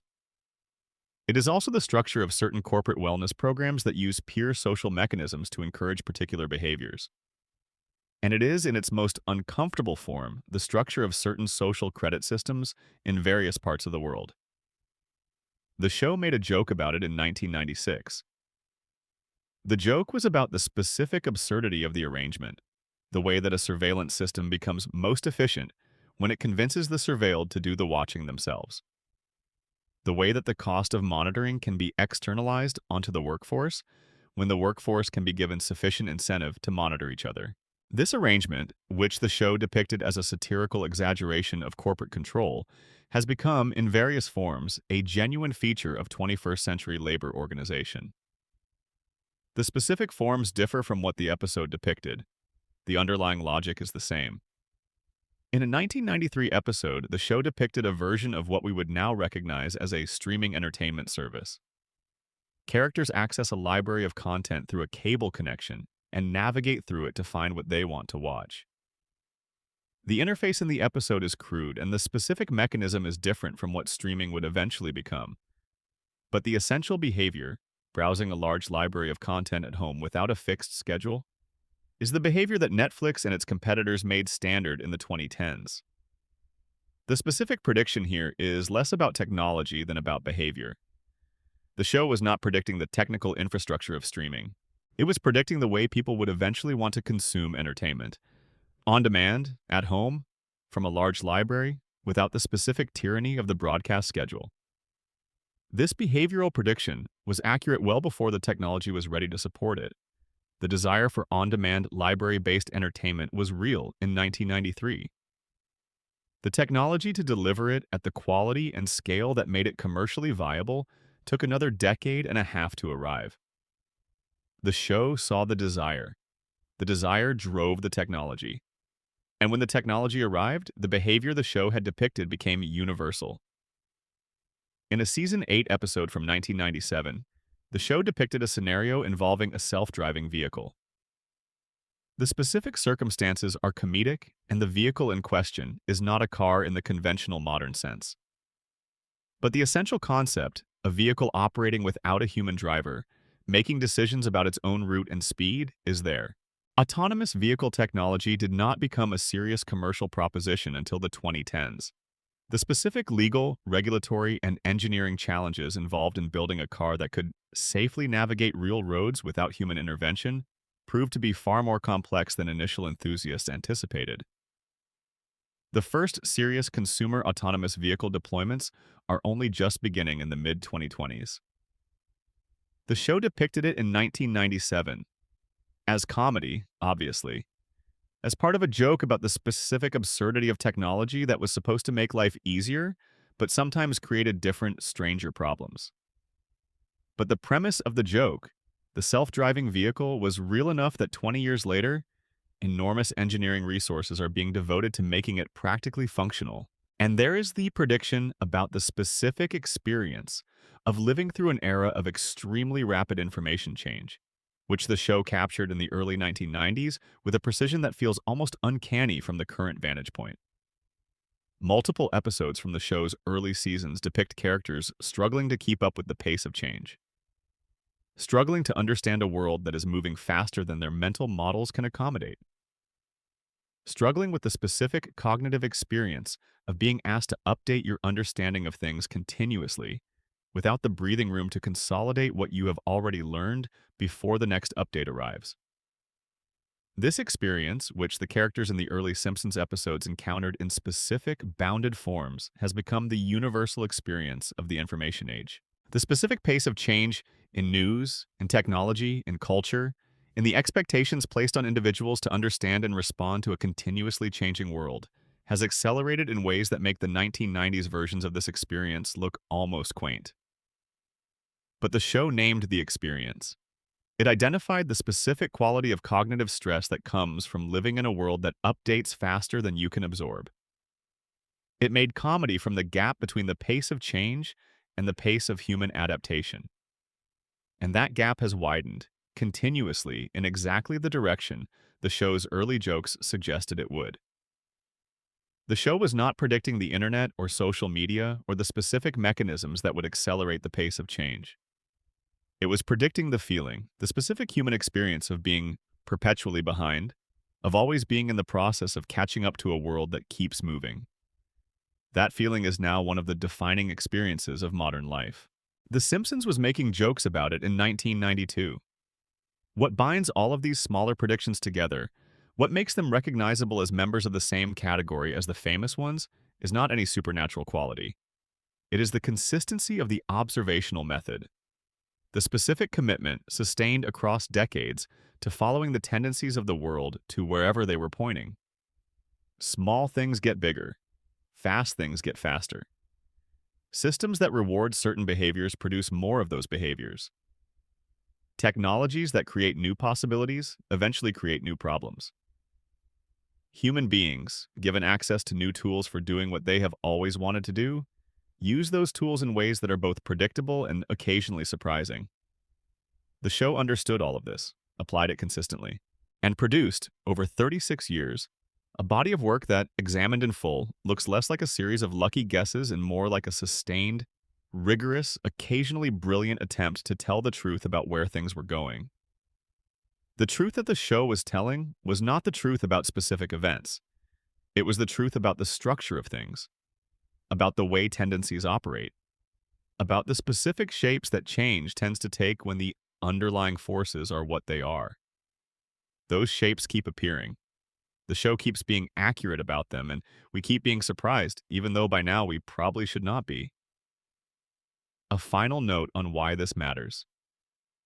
There is one last thing worth saying, and it is perhaps the simplest thing in this entire script, and it deserves to be the last thing you hear before we close. The Simpsons' predictions matter because they are evidence of something, not evidence of prophecy or supernatural ability or any mechanism that requires stepping outside normal explanation. Evidence of what happens when intelligent, curious, genuinely observant people commit themselves to telling the truth about the world for a long time. We live in a culture that tends to reward speed over accuracy, confidence over rigor, the bold, specific claim over the careful, general observation. The show's prediction record stands against this tendency. Its most accurate predictions were not the bold, specific claims. They were the careful, general observations, the ones about the structure of things, the ones about the direction of tendencies, the ones about how people behave when subjected to specific pressures. These observations were made quietly, embedded in comedy, archived in a cartoon that was primarily trying to be funny. They were not announced as predictions. They were not labeled as important. They were filed away in episodes that most people watched once and forgot. And then the world caught up to them. This is what patient attention looks like. This is what rigorous observation produces over time. This is what happens when you take the work seriously enough to get things right rather than just interesting. The Simpsons got things right, not always, not even usually, but enough times and with enough precision to constitute something worth examining, something worth respecting, something worth being grateful for in the specific way you feel grateful toward anything that understood something true and was willing to say it out loud, however quietly. The show is still running. The archive is still growing. And the next thing the show has already gotten right, the next prediction that is still pending, is in there somewhere. We will find it eventually. We always do. Good night, Springfield. The thing about Springfield is that it has always known more than it let on.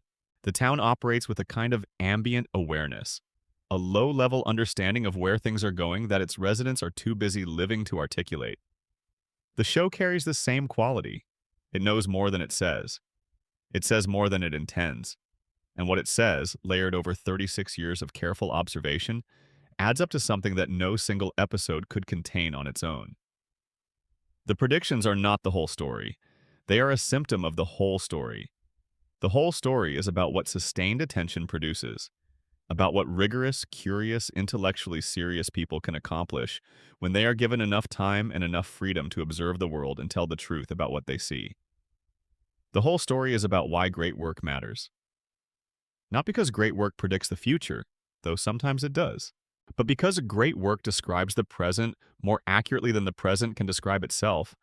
An accurate description of the present is the closest thing to prophecy that honest people can offer. The Simpsons offered it for 36 years, 800 episodes, and counting. That is the whole story. Everything else is just Springfield being Springfield.